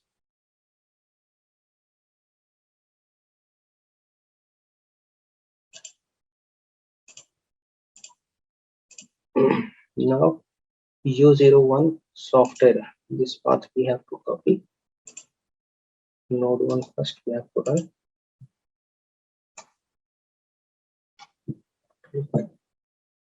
Enter. Now it will do certain changes, relinking of Oracle with RAC on option. Okay. Once it is completed on node 1, then we'll click on node 2, then click OK and move further.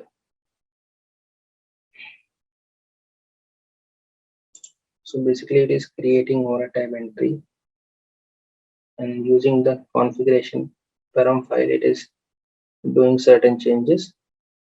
Okay.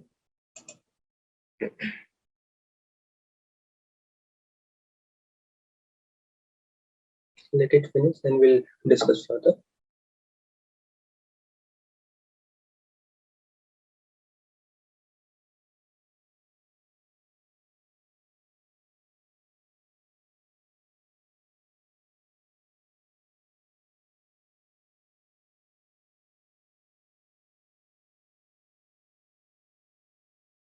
We can see there are multiple steps are there, so total 19 steps are there.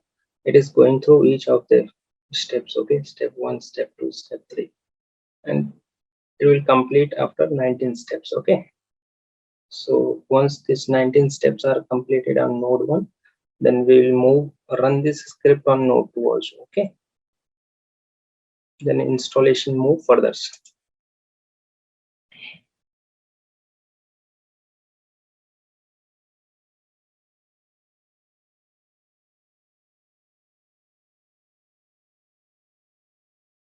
I think in 19C version this installation is very smooth. You don't have to worry any step.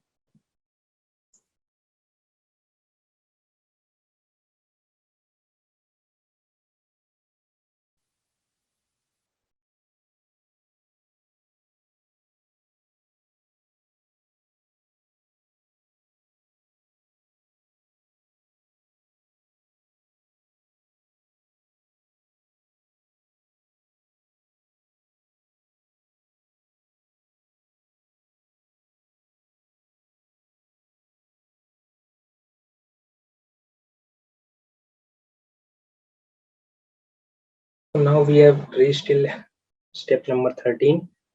It is doing install ADF. Before that, it has installed entries for the Oracle availability services. Now it is installing ACFS. So there are total 19 steps. Once it is finished, then we'll do same thing on the node track 2, that is our node 2. If there are multiple nodes like the node 3, node 4, you have to run on each of the nodes. Okay.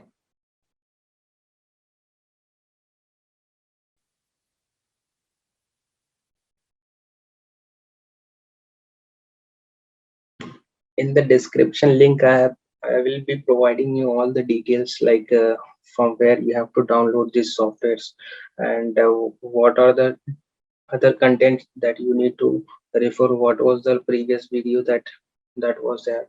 So I will be providing all these details in the description box, so make sure you will go through the description. And also I will be recommending you guys to join my Facebook page if you haven't joined yet. There is similar page on Facebook where most of the people put their like their doubts and their questions, so I will try to help them out over there also. So get connected and keep learning. These are the very simplest thing you can learn, and most importantly, I will be requesting you all that you make sure you try from your own on your laptop or your systems, so that you will be able to understand how actual thing goes. Okay, and by watching my videos, you just keep try and try, and at the end you will be successful. Okay, so don't skip anything. You can watch it multiple times, and definitely you will be able to do the installation as well understanding of Oracle 19C software installation by your own. So these are very simplest thing you can do, and make sure you watch entire video so that you will be able to understand it easily, and you don't have to worry. I explained everything bit by bit, and you can very easily understand these things. Okay, it is almost step number 16. Okay, let it finish, then we'll run the same thing on the node 2 also.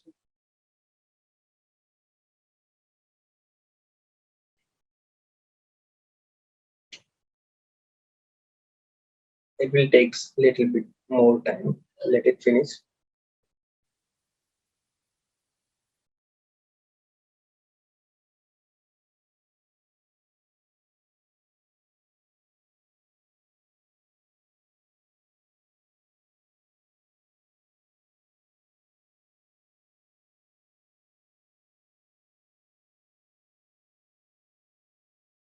You can see ASM has been created and started successfully, and test group is also created successfully. Now it is running the further commands.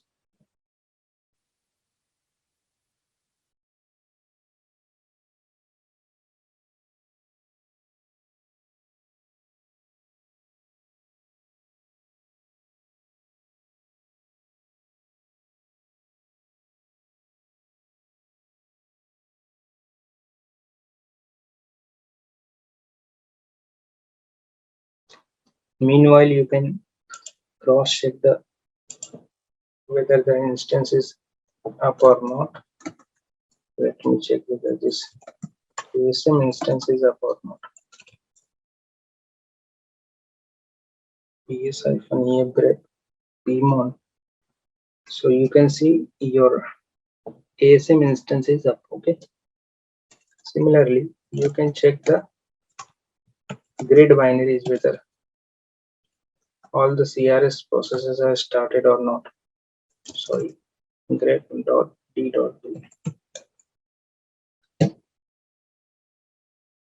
So you can see that this one U01 software bin. So from this location, the binaries are getting started. Okay.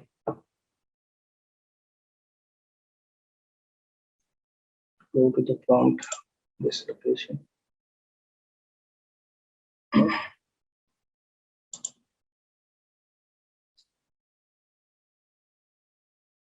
So guys, this root.sh is completed on node 1.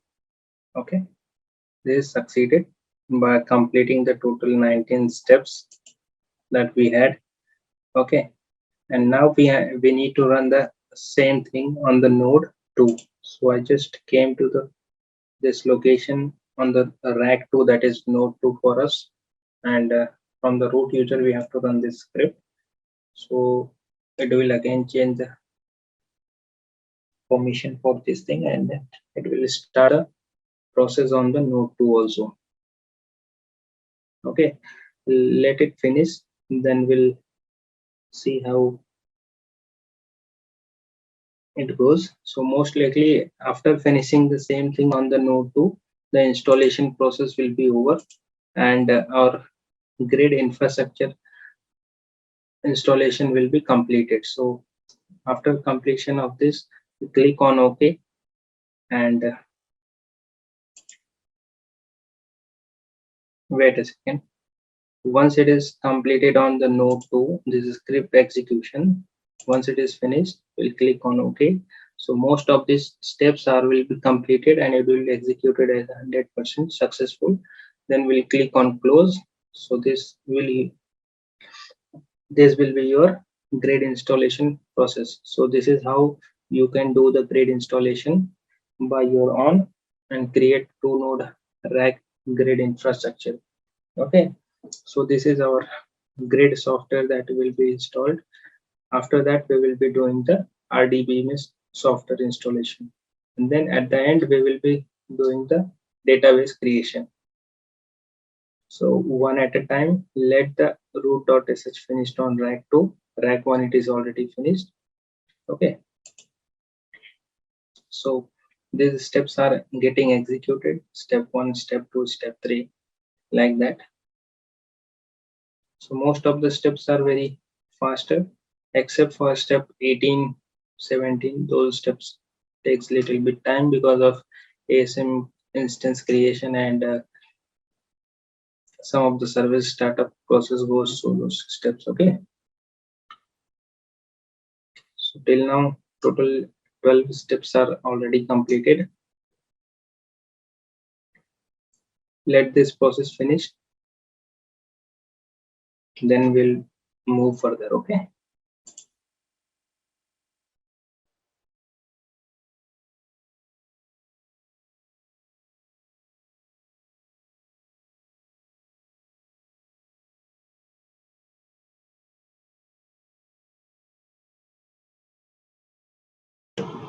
so almost 17 steps are already about to finish, almost 17th step we are going through.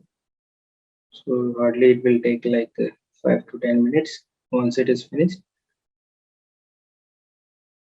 then we'll look after next step. Okay,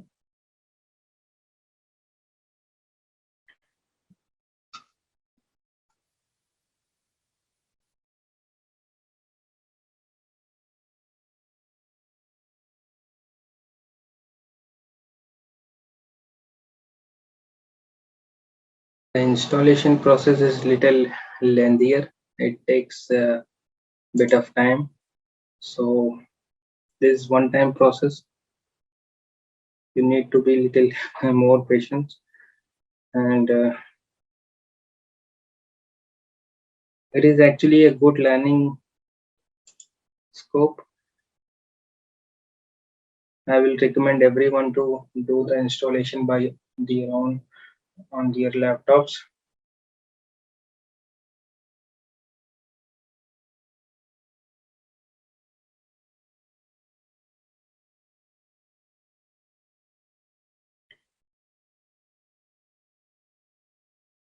So let entire process finish, then we'll discuss further.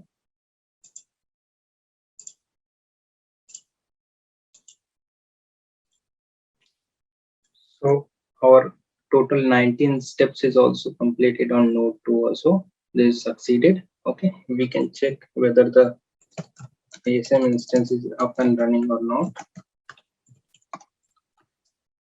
So it is up and running.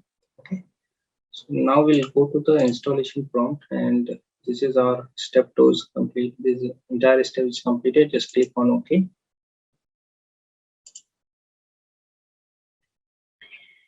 Wait for further process to get completed.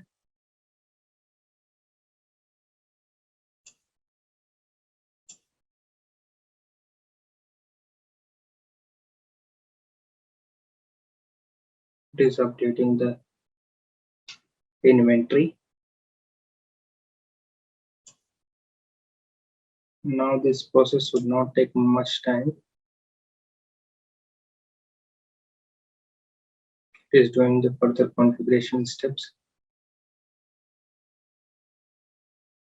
You can check the detail inside this detail box over here.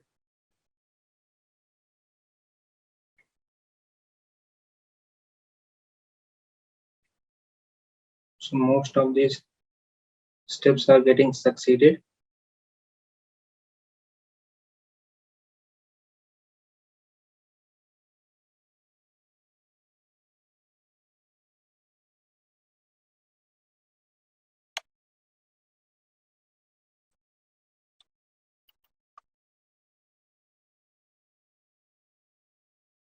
As I said earlier also, that it is completely depending upon your hardware quality and your laptop or your machine quality. These steps will be little more faster in your laptop.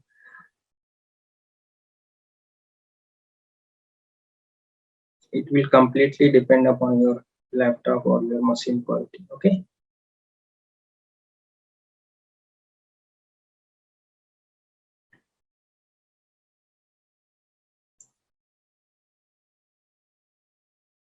So almost 84% is completed.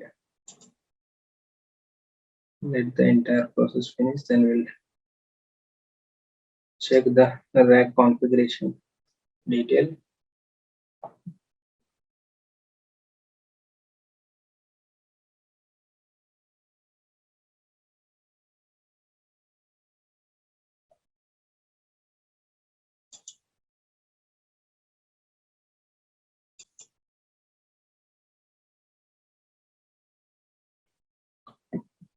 So you can check whether there are multiple verification processes are going in the background.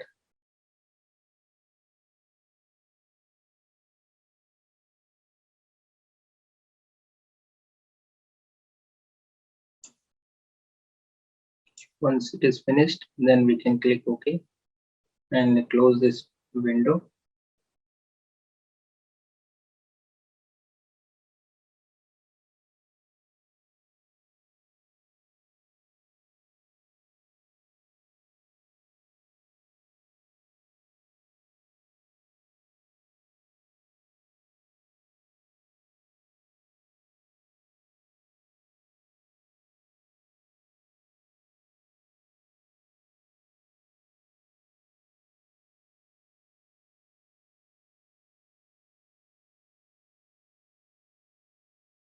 So most of these checks are getting passed.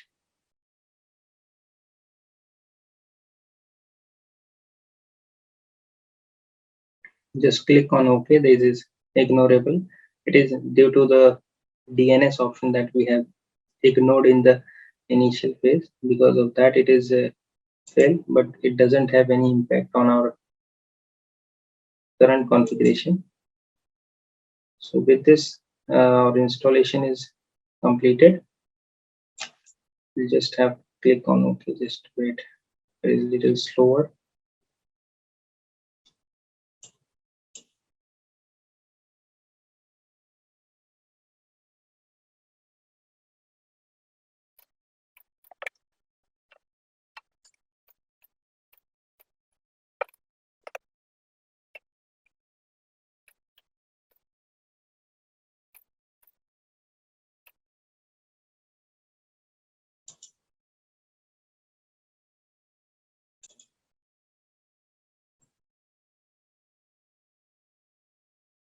Now we'll click on next option, and with this, our entire installation process is completed. Just click on close. Okay.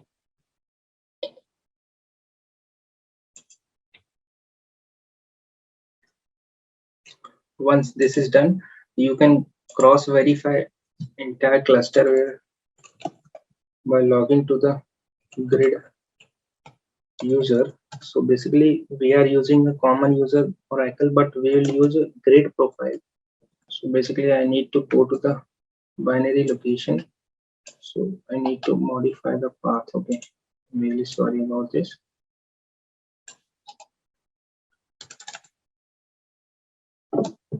Here you can run this command crs check crs. By using this command, you will verify your cluster is up and running or not, and then using the tabular format output stat resource -t.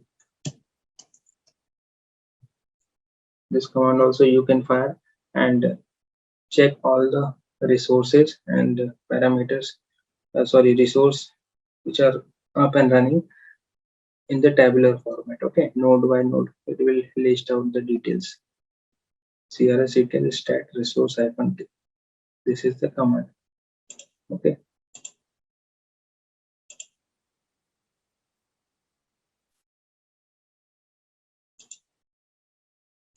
So basically my laptop is little slower now.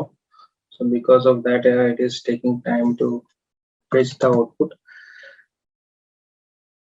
But in real production scenario, this output will be very fast.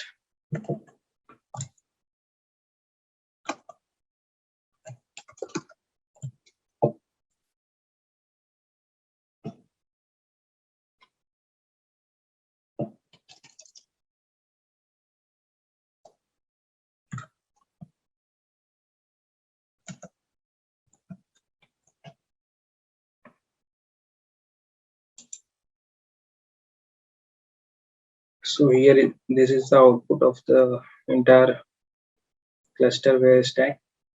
So it will give the resource name, what is its current target, and what is current state, and on which server it is running, and what is the state of this resources. Okay, so basically you can see, sorry, listener is running on both the nodes, rack 1, rack 2, then network related, ONS related, ASM instance related listeners are also up and running on both the nodes. It is stable state. Scan listeners are up and running. Okay, then OCR disk, this group is also online on both the nodes. ASM group is also there. So these are the resources that you need to check whether it is up and running online or offline, and it should be distributed across all the nodes. Okay, so with this we can say that our grid configuration has been successfully done.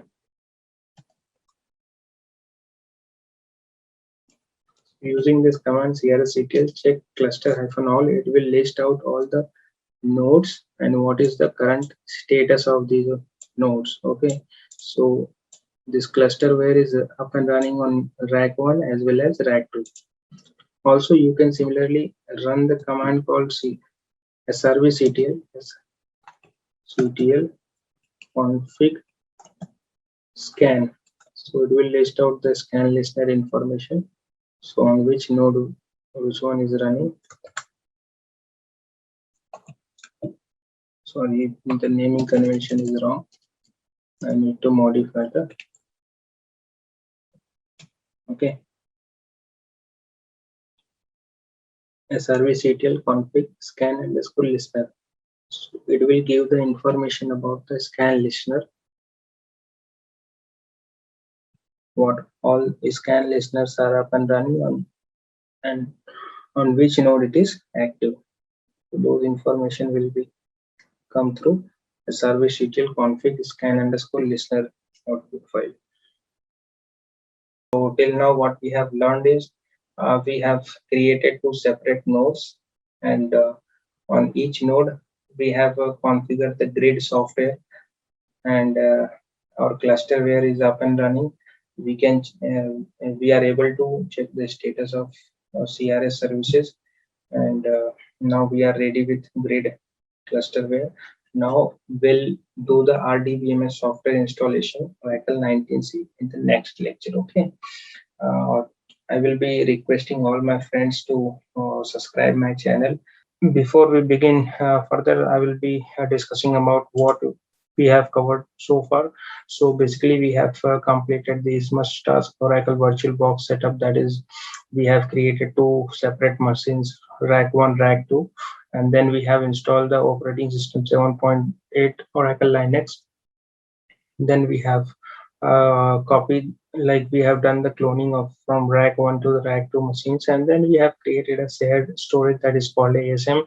Then we have configured the Oracle ASM for accessing the ASM disk. Okay, and then we have done the certain pre-checks for Oracle rack setups, and once that is completed, then we have installed and configured the Oracle grid infrastructure for the cluster. Okay, so till now we have completed till grid 19c installation on Oracle uh, Oracle Linux 7.8 version. Okay, so we are very good ready with rack 1, rack 2 with grid installation. So our next target will be RDMS installation, that is also on 19c version database software, and then we'll create the database. Actual database creation will be done, and then we'll do the post check for the rack setup. Okay, before going further, I will be showing you the current scenario. So basically we have 2 nodes are ready, that is rack 1 and rack 2. Okay, so we can cross verify what are the existing session. That is, you can see a pmon of ASM1 is running on rack 1, and then similarly pmon for ASM2 is running on the rack 2. That means your clusterware is up and running, or you can cross verify with the help of ps-em grep d.bin. That is, you are finding the location for binaries for this grid software. Over there you can go to the bin directory, and here you can fire the command crctl check crs. Sorry, the command spelling is wrong. Crctl check crs. So you can see that Oracle high availability service is online, Oracle ready services is online, cluster synchronization service is also online, then event manager is also online. Okay, so with this you can see all these services are online on the rack 1. Similarly, you can also cross verify in rack 2 also. So we'll go to the server, and again we will fire the same command crctl check crs. Okay, that means your cluster is also up and running. Or you can fire this command called crctl status resource -t. This will list out all the services with its current state. What is the target and what is the actual state, which server it is running, what is the indication, whether it is stable, started, or whatever. Okay, so with this you can say that your grid infrastructure or clusterware is very much ready. Now you can go ahead with a Rdp software installation. So we have login into the server, and we have just copied this software db home into the binary location where we will be installing this software. Okay, basically it is copied through the root user from the shared location that we have.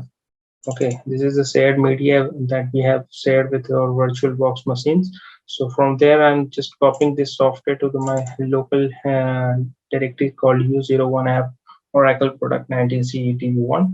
So basically I will be changing the permission of this file, chmod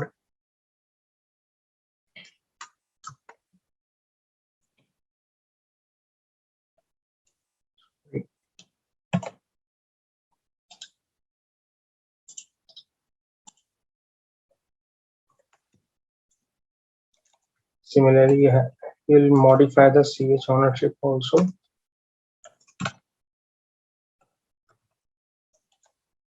So that Oracle user can unzip this file and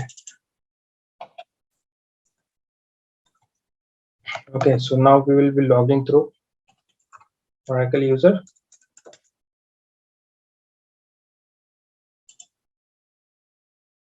Yeah, so we are logged in with Oracle user, and I'm extracting the DB environment. So using the env, you can cross verify your environment variable. So as you can see, your Oracle base is u01 app. Your DB home location, Oracle home location will be this one. Okay, so we'll go to cd $oracle_home.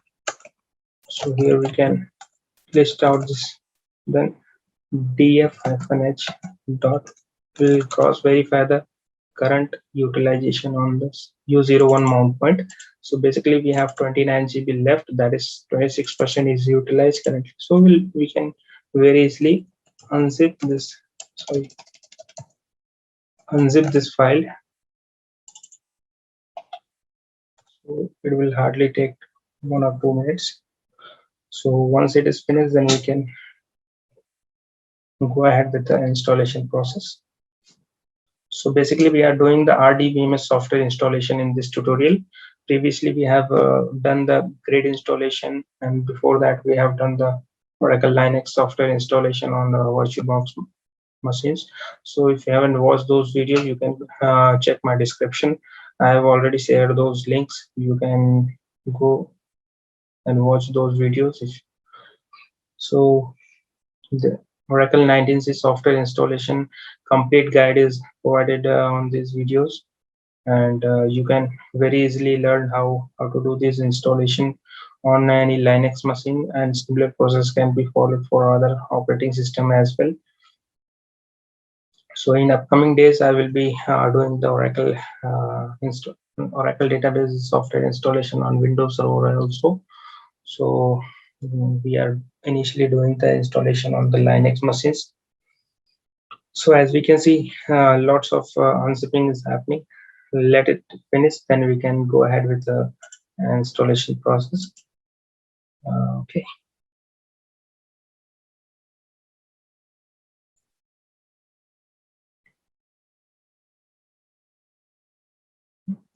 I will be requesting all my friends to subscribe my channel so that I can be also. This is very helpful for me also. And Oracle DB online training Facebook page is also you can follow.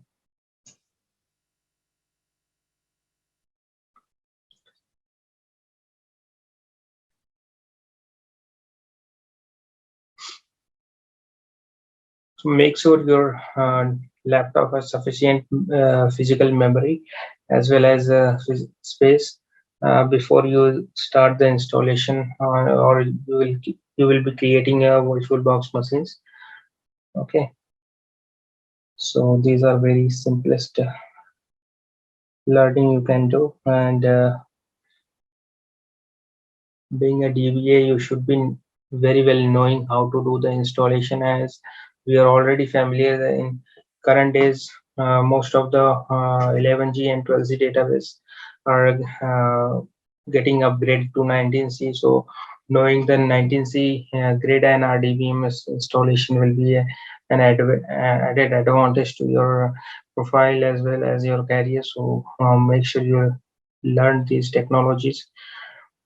You can read these all the steps by revisiting the same video again and again. If you are having any doubt, you can ping me on the comment box also. I will be definitely helping you out. Okay, so as we can see, our current unzipping has been finished, so we are pretty good left with 22 GB of free space on U01 mount point. So this is very much sufficient for us, so no need to worry about it.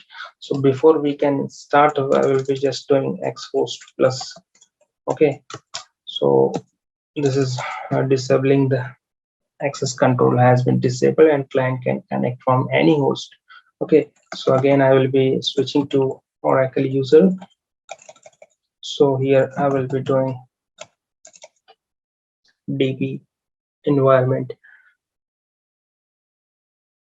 Okay, so now what I have to do is we have to export display for GUI purpose. Sorry, export.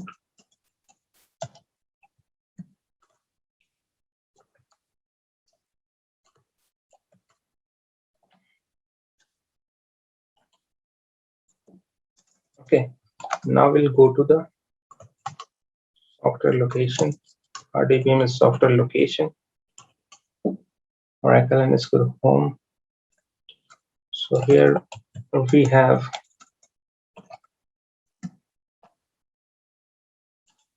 so basically I'm removing this zip file. This is no longer required to us. So here I will be doing the run installer. So it will invoke the graphical interface for us, and from there we can begin the installation process. So this is RDMMS software that we are doing in installation. Before this, we have already completed the grid software installation. Okay. So here is the interface.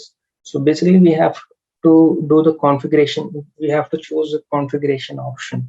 So basically in today's session, what we'll do, we'll just select the setup software only. Okay, this is a much safer step to do, because if you are selecting create and configure a single instance database, so we'll not be doing the single instance database creation. So we'll have the RAC database installation. So what we'll do, choose the option as a setup software only. Okay, then we'll move to next.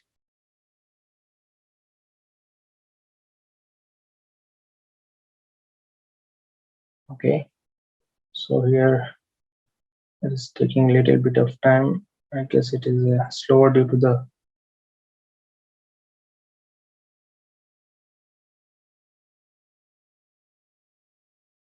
since we are doing on a laptop machine, so This will be a little slower, and don't worry about it. So here the next option is database installation options. So select the type of database installation you want to perform.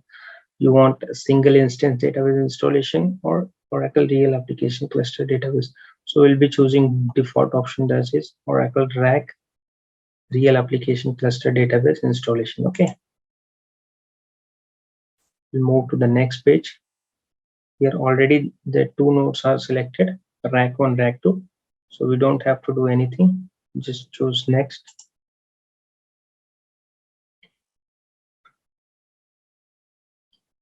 We will automatically verify setup for the installation purpose. Okay.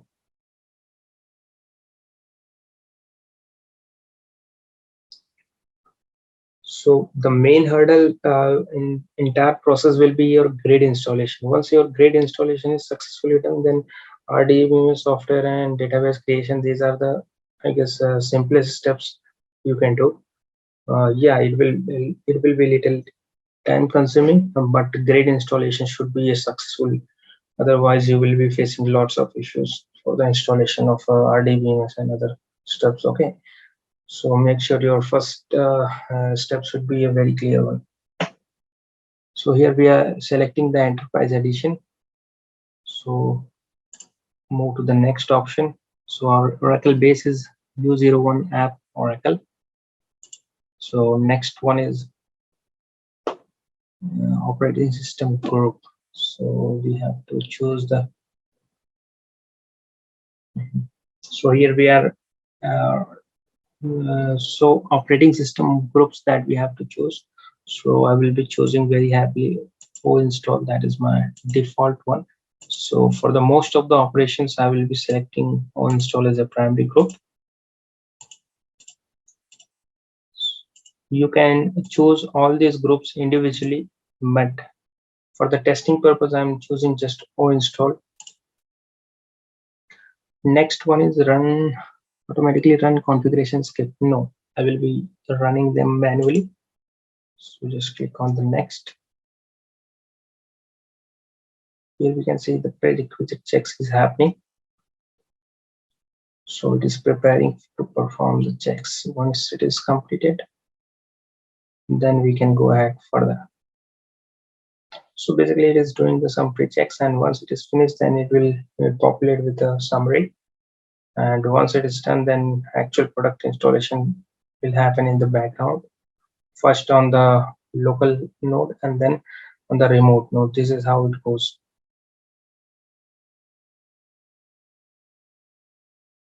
I hope you are all enjoying my videos, and if you are liking these videos, make sure to like, just press like button, and you can share in your internet groups, and share with your friends so that they can also get the information. Okay.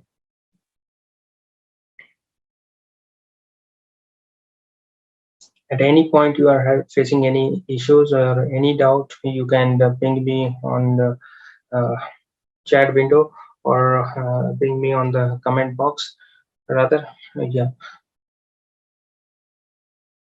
I will definitely like to take your questions and try to resolve your issues.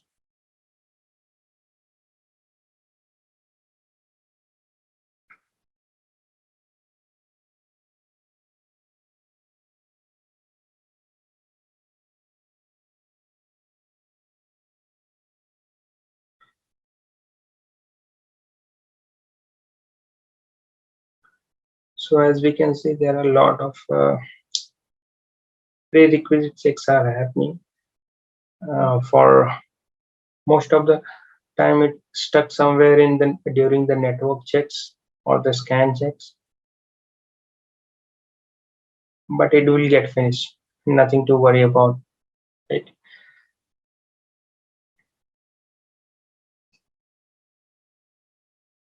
So once it is done, then summary will come, and then we can move ahead.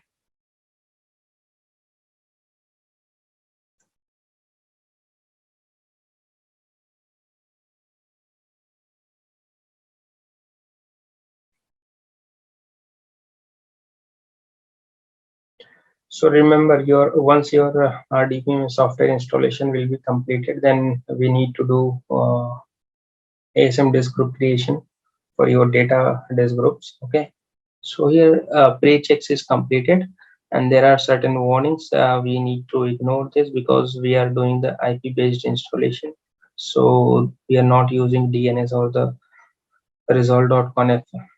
Okay, so I'm just ignoring these two, clicking next, click yes. So here is the summary. We'll do the installation. You can check this description window. It has all the details that is happening in your system.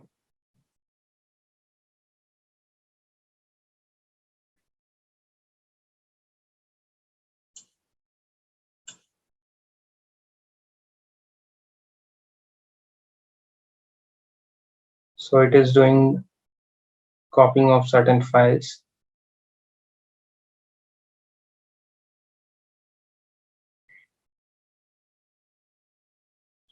So preparation is completed. Next is linking of the binaries.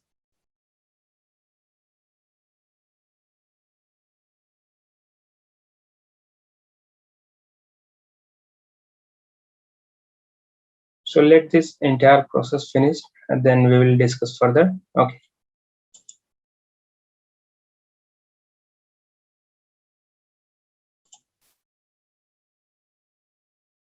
So now you can see the local node is configuration has been successfully completed, and now it is copying on the remote node.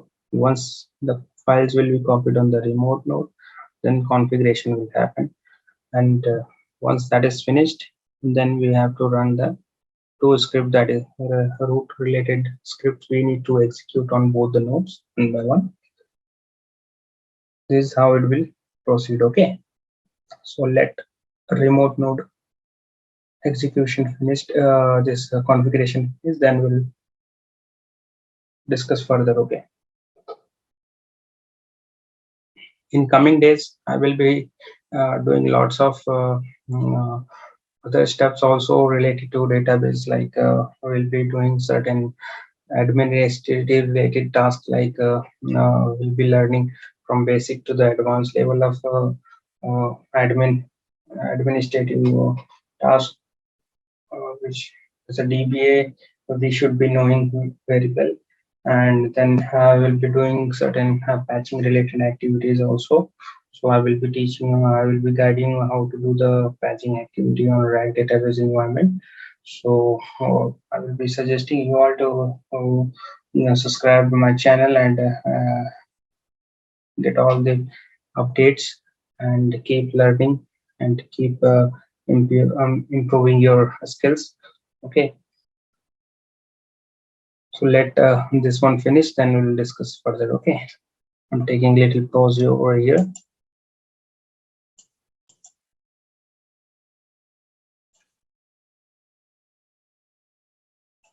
So as you can see, almost 92% of progress has been completed, and now it is asking me for to execute a root.sh script from rack 1 rack 2. So we'll do this one by one. Okay, so basically I will be opening one terminal over here, new tab. From the root I will go to this path, copy this path, then using the sh will be running this one. Okay, so basically it will change the permission of this file. Similarly, I will be doing the same thing on the rack 2 also.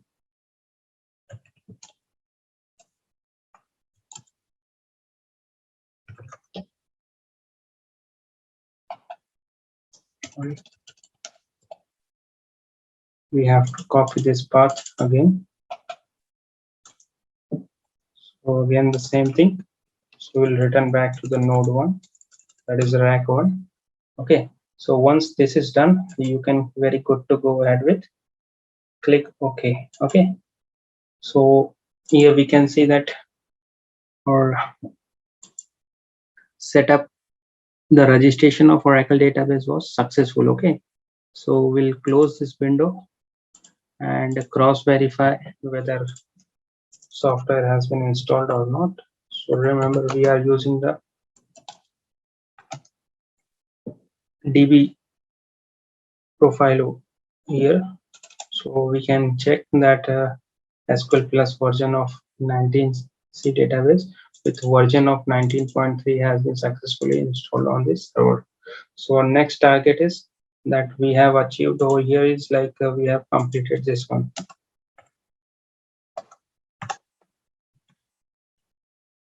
We have completed the Rdp software installation. Okay, so next part is database creation, but before going database creation we have to create disk groups. Okay, so again we'll log into the, basically we have to go to the grid profile. Sorry, we have to choose grid environment. Okay, here we have to again set up the display.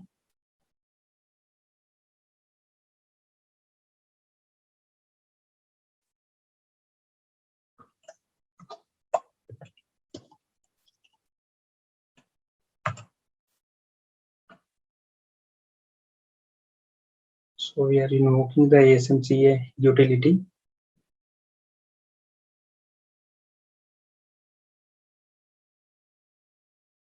Using ASMCA, you can like create or delete disk groups, and it is a graphical interface for your managing the ASM instances. Okay, so we are having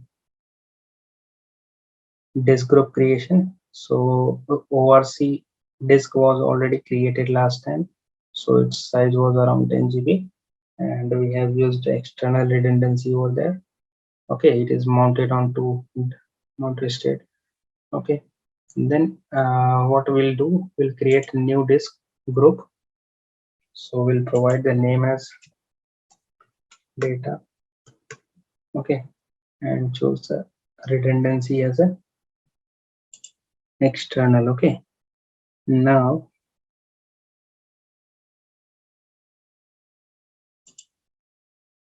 we have to choose all the available disk. So one disk is available.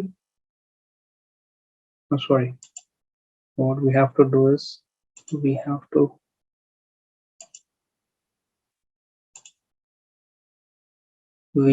choose the actual path. So dev Oracle ASM.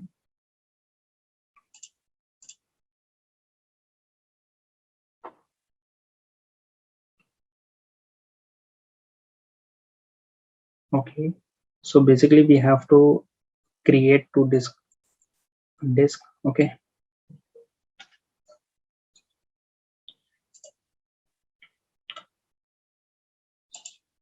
just a minute.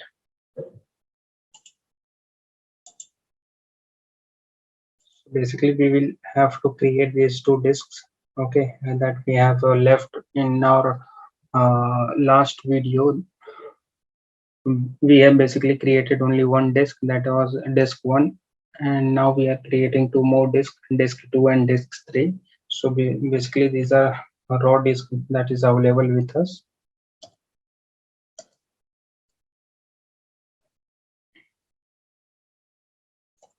So it was like,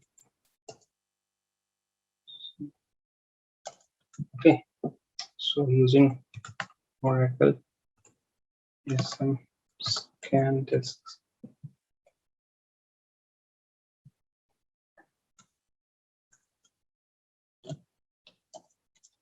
Then again list disks. So we have total 3 disks are available. So basically we already used this disk 1 for OCR disk group creation. Now we'll be using this other two for the data disk creation. Okay, so as you can see, the header status here as a member, so we cannot use this one for the new disk group creation. We'll choose one of the remaining two. So basically I will be using this one for the data. Okay, and now what I will do, I will create the disk group. Okay, so I'm using the external redundancy, and this one is used for the data one. Okay, just click OK. So it will create your data disk group, and we'll create one more disk group that will be used for archive related purpose. So whatever the archive logs are getting generated, that will be stored in that disk group. Okay,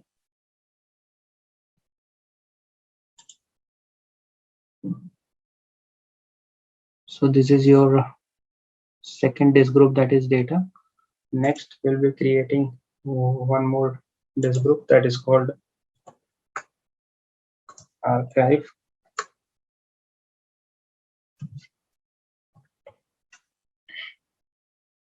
Archive log. Here the redundancy will be external, and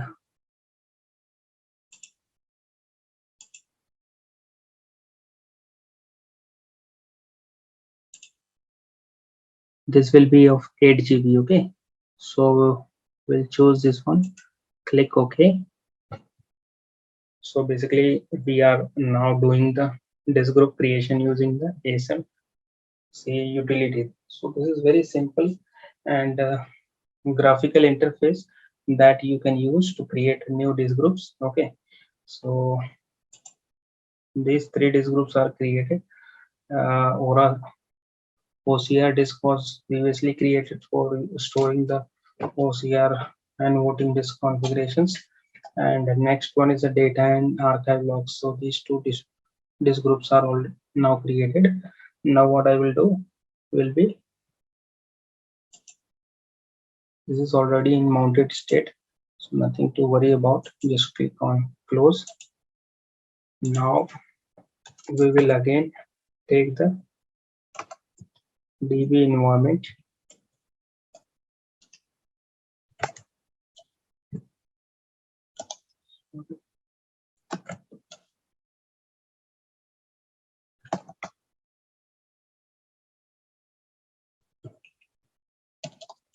As you have an Oracle. So in our case, we have only created single user Oracle for both the purposes, like grid as well as Rdp software installation. We'll use the Oracle, but we have defined the two different profiles, each for DB and grid. So we are enrolled the DB environment. So now what I will be doing is, I will be invoking the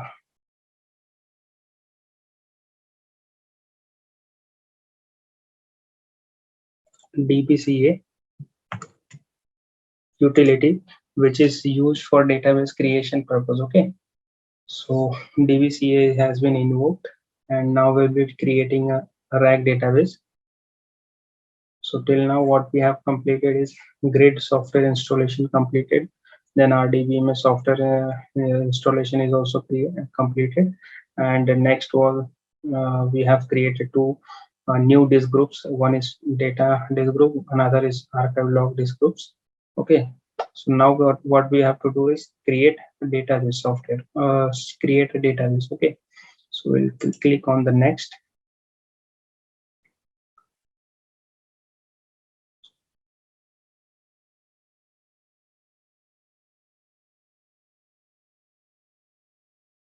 But remember, we have chosen 4 GB of physical memory. I'm not sure whether this memory will be sufficient, but let's see. If it is lesser, then we need to maybe increase our physical memory for VirtualBox machines. Okay, so I will be choosing the advanced configuration option over here. So basically we are creating a database type of real application database, and it is admin managed general purpose of the transactional. Okay, and click next.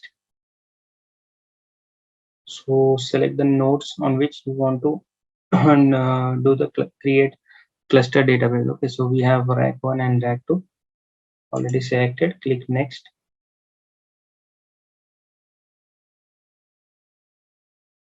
So it is asking me a global database name. So what I will be doing this RAC DB. This will be our database name. Okay.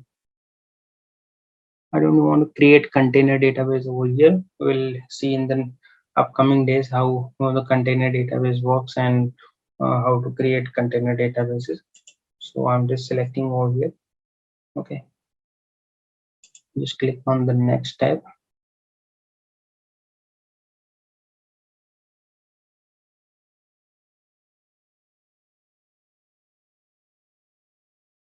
So next option is choosing the storage options. So basically it has auto detected that it is using the ASM options. So we have database files location will be plus data that this group we have created, and use the Oracle managed file system. Okay, so it is called OMF. Automatically it will manage all the files within your disk groups.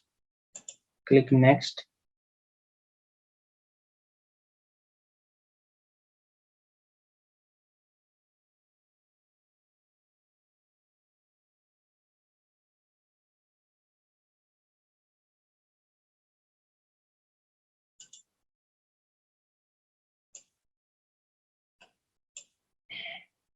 So you can enable the archiving, but you have to mention the location. Okay, so what I will do, I will mention the location as plus archive log. This is the disk group that we have created. Click OK.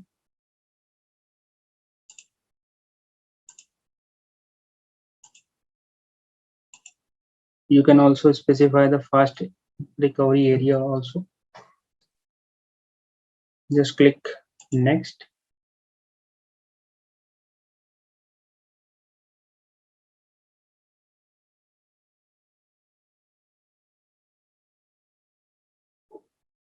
So it is giving me error for fast recovery area location has insufficient free spaces.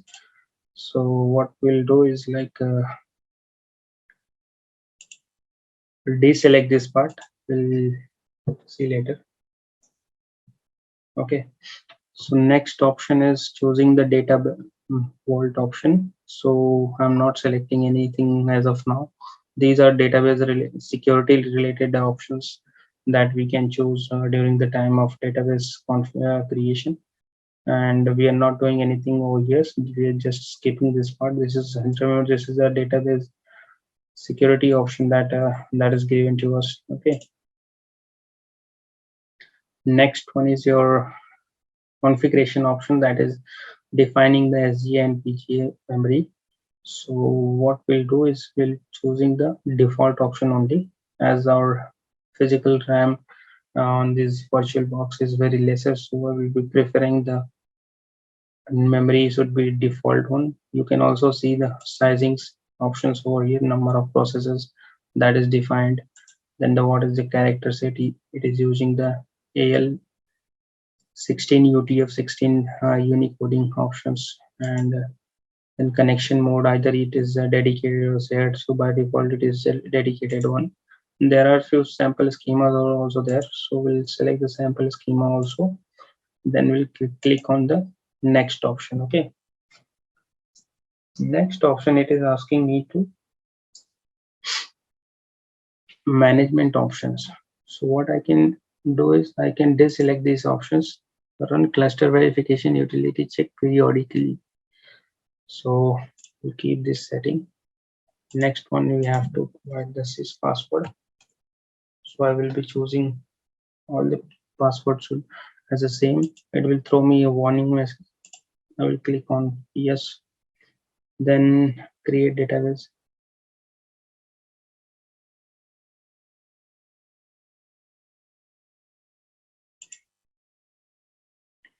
Choose all the default option. So now it is preparing to perform the checks. Once these checks will be done, then there will be a summary, and then database creation will happen in the background. Okay, so we are almost completed all the necessary steps.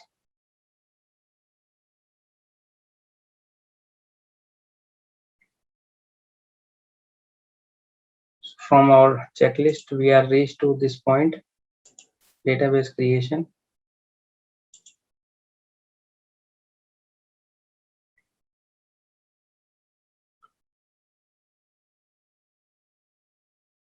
At any point, if you are feeling that I'm not able to understand these points, maybe you can message me on chat box, or sorry, rather comment box, so I can help you out. And you can check the detail on my YouTube channel, so you can get my email ID also. There you can message me or email me your concerns, so I will definitely try to help you out. And keep watching. If you haven't watched my previous videos, and just to go through all the videos, so that you can learn everything better and quickly and easily. You can understand how to do this installation, what are the how to do a different configuration. So you don't have to struggle too much about these parts. Okay, I will be suggesting you all to keep watching, keep learning, and be a good DBA. So we have this at this stage, all the prerequisites are done. Again, the same message that we are getting since the starting. So we'll do the ignore option over here, then click continue. We can read all the summary. So basically it has the initialization parameter files. So these are the values that is defined in this file, and then the character set, then data file locations are also defined, then control file location. So everything is there. Okay, so we'll click on finish. So now database creation will begin. So we'll see once it is finished, then our database creation will be successful, and then we can move ahead.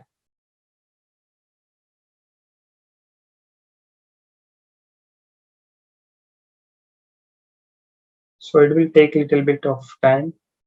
Meanwhile, we can take some pause over here. Once these steps are finished, then I will be joining you back. So guys, whatever we are doing currently is, these are like graphical interfaces. Okay, so these steps can be also done through the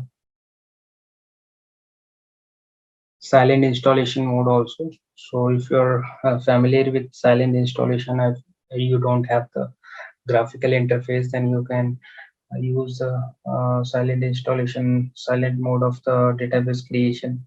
So those things also we'll be discussing maybe later. And there are many ways of doing this same task. So but as we are already given a graphical interface, we can very easily use the GUI option over here.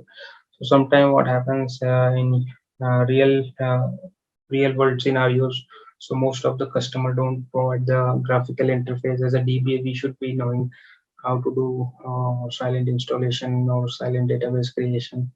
So we'll keep on learning those things also. Nothing to worry about. Okay. For the time being, our database creation is in progress. Let it finish, then maybe we can discuss further. Okay.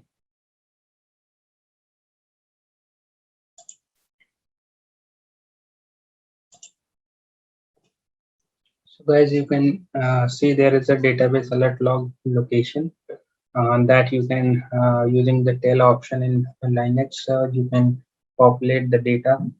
So whatever the data changes are happening that are written in the alert logs, so we can get this using the tail hyphen F option. You can like grab all the, you can keep on getting all the data updates in the alert logs. Okay, so I have done the tail option now for this alert log location, and it is giving me all the changes that is happening in the background. So remember that alert log for any database is a heartbeat, everything is getting written into those files related to database operations. Okay, so any error, anything, whatever is happening into the database, like we can see shutdown of the database has happened, and it is updated in the alert logs. Okay, so remember, during the time of the database creation, there are multiple operation happens in the background. So those changes will be written into your alert logs also. Okay, so a lot of things are happening, and it is getting updated into the your alert logs.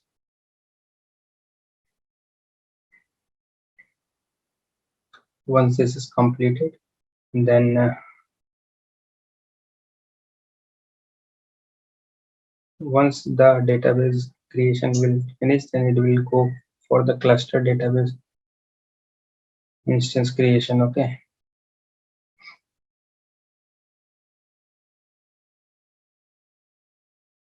so one at a time, let all these operation finish. Then so you can see there is some table space data file addition has just happened, and default table space has been defined as a user.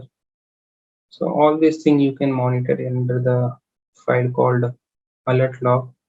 Okay, so almost 39% is completed, and a few more steps to complete. Then our database creation will be also finished. With that, will be complete with 19C installation process successfully.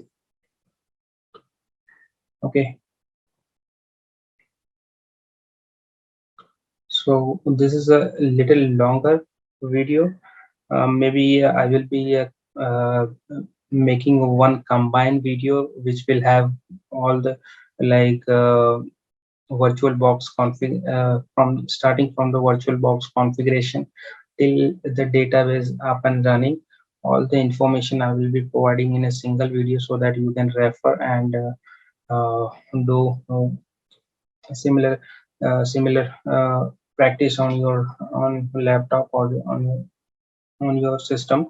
Okay, so I will be in coming days I will be making a combined video which will have all the like VirtualBox configuration, then cloning of your VirtualBox machines, then creating a shared storage, then installing the grid infrastructure software, that is a grid 19C installation. Then later we'll be doing the RDBMS 19C software installation, and maybe later we'll be doing the database creation. So all these videos will be combined and made a single video so that you can be very easily refer these videos and practice by your own. Okay, so before saying anything, I will be requesting you all make sure you subscribe my channel so that I will be also getting help from you guys, and I will be keep getting motivated so that I will be making future videos also. Okay, guys, I will be doing a very hard work for you guys to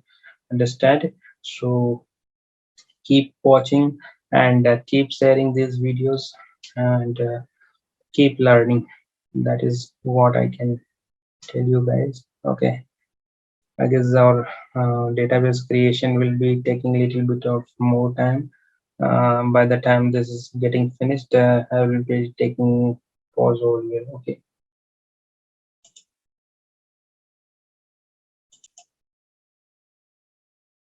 as you can see guys, still the database creation is not completed. It is completed around 52%. Now it is creating cluster database views. Okay, so basically there is a in the background lot of changes have happened, and lastly we have seen that undo table space created. Undo tvs2 means it is creating undo table space for instance 2. Okay, so RAC database creation basically involves multiple changes in the database. Okay, the system. So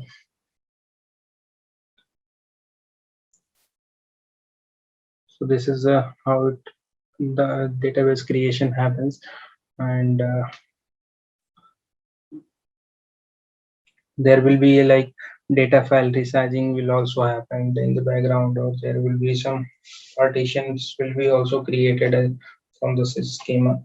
So there will be multiple processes happened. Once this is completed, then your actual database installation might be completed. As we can also cross verify whether the your pmon has been initiated or not. So I just logged into RAC1 setup, RAC1 node, and I can see that there is a RAC1, RAC DB1.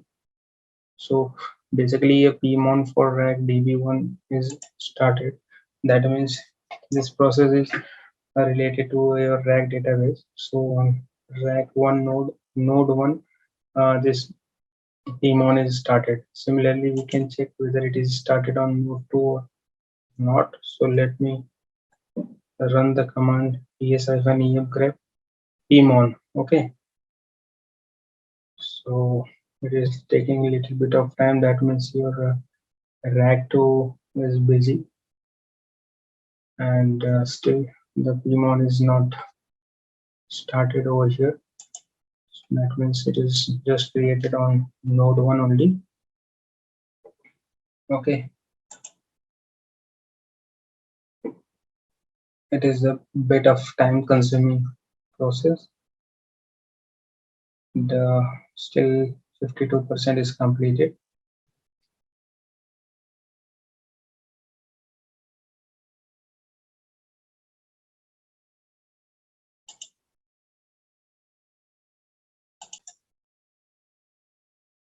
So again, guys, we can see almost 71% of job is completed, and that is in the second last page of the database creation, that is completing a database creation, and a lot of things are happening in the data background. So basically database restart is happened. So it is bringing down the database, and maybe once it is completed, then it will again start the database, and that will be process completion. Okay, so wait for another 2 to 3 minutes.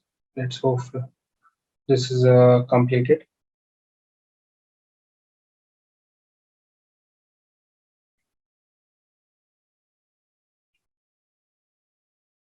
So instance shutdown completed as per the alert log that we are seeing. Now again it is started the database instance.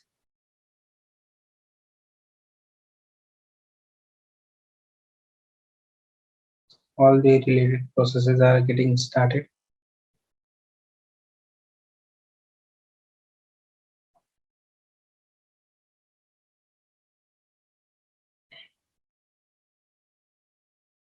So first time database creation will take a little bit of more time in comparison to the maybe next time database creation.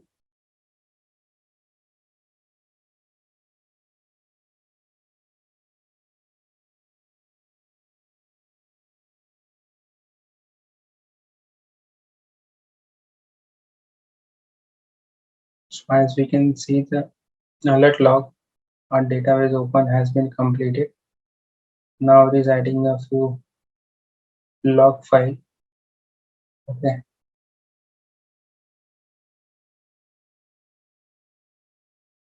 here you can see your raw hard disk path, that is device, Oracle ASM, then disk. So all those information are printed in the alert logs.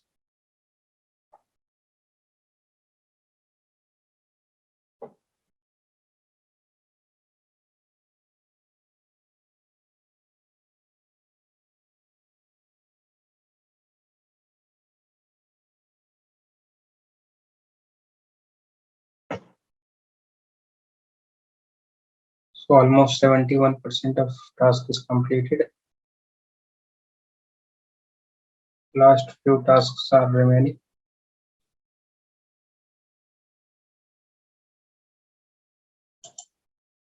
We can again cross verify whether the pmon is started or not. On first node it is started around 344, and the second node also we can cross verify, still it is pending. So let's hope it will be completed very soon. Okay.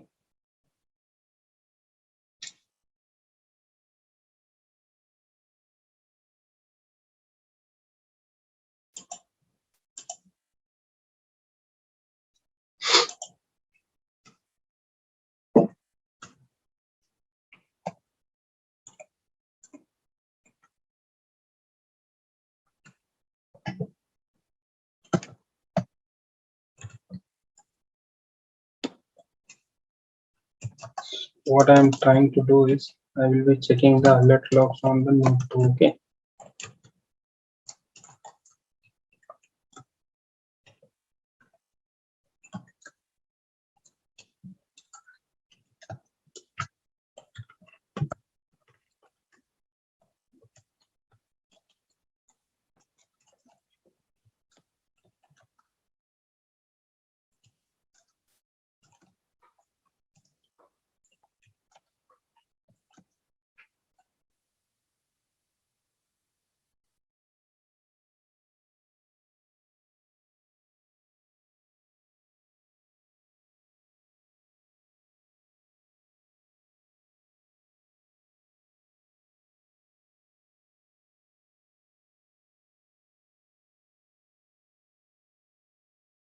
Basically, alert log is not updated over here, so it is not found.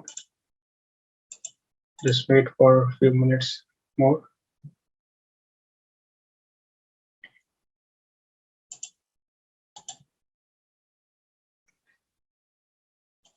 So guys, our database creation is completed, but it is not successfully. Let me just check. I think on the second node, that is RAC2, the database is not started. We will be starting this is a database manually. So instance 1 is completed, but instance 2 is not started. So what I will do, I will logging on the server and then I will manually start the database. Okay. Nevertheless, our actual steps is completed, so nothing to worry about. Okay. From the profile, I will be just cross verify your current environment variable. So it is RAC2 only. So we can use srvctl utility also. Srvctl config database.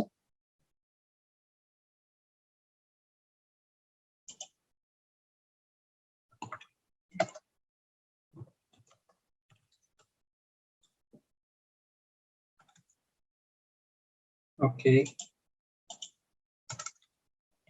Let me just try it manually.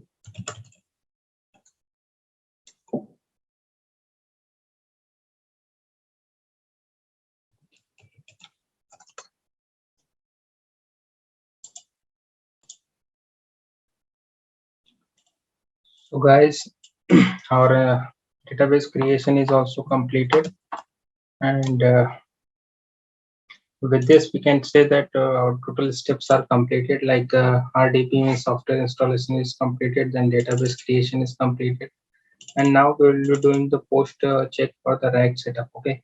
So basically what we will check, we'll check whether all the instances are up and running or not. So basically this is my node 1, that is RAC1, and this is node 2, that is RAC2. So I can see there is a instance name RACDB2 running on the RAC2, and then on the RAC1, RACDB1 is running. Okay. And you can use the srvctl status database -d, then db unique name, that is RACDB for us. By running this command, we can cross verify whether the instances are up and running or not. Okay. So basically this command will give me the output like this one: instance RACDB1 is running on node RAC1, instance RACDB 2 is running on node RAC2. Okay, so this is the node name, this is the instance name. Okay, so output is taking a little bit of time because of the low memory on the servers.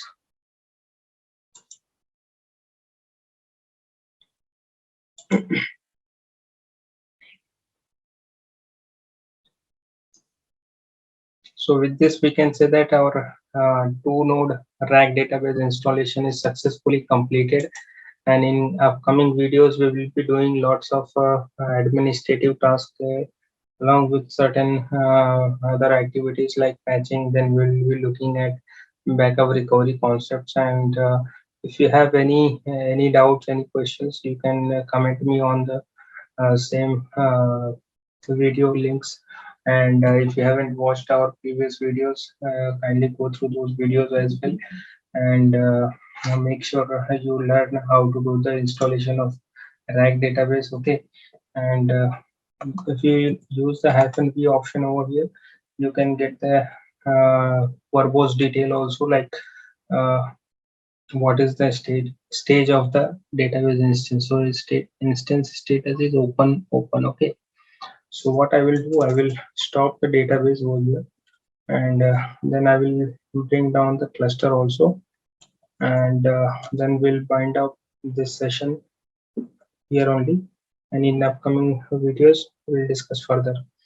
And if you're new to my channel, just subscribe, and make sure you like the video, and share as much as you can. And also you can follow me on Facebook page with the same name. I will, and please go through a description also, and there are multiple links are provided, like a previous video, and there are certain information that you can go through. And I will be requesting all friends to subscribe my channel, and keep supporting, keep watching. Thank you guys. So we are stopping here.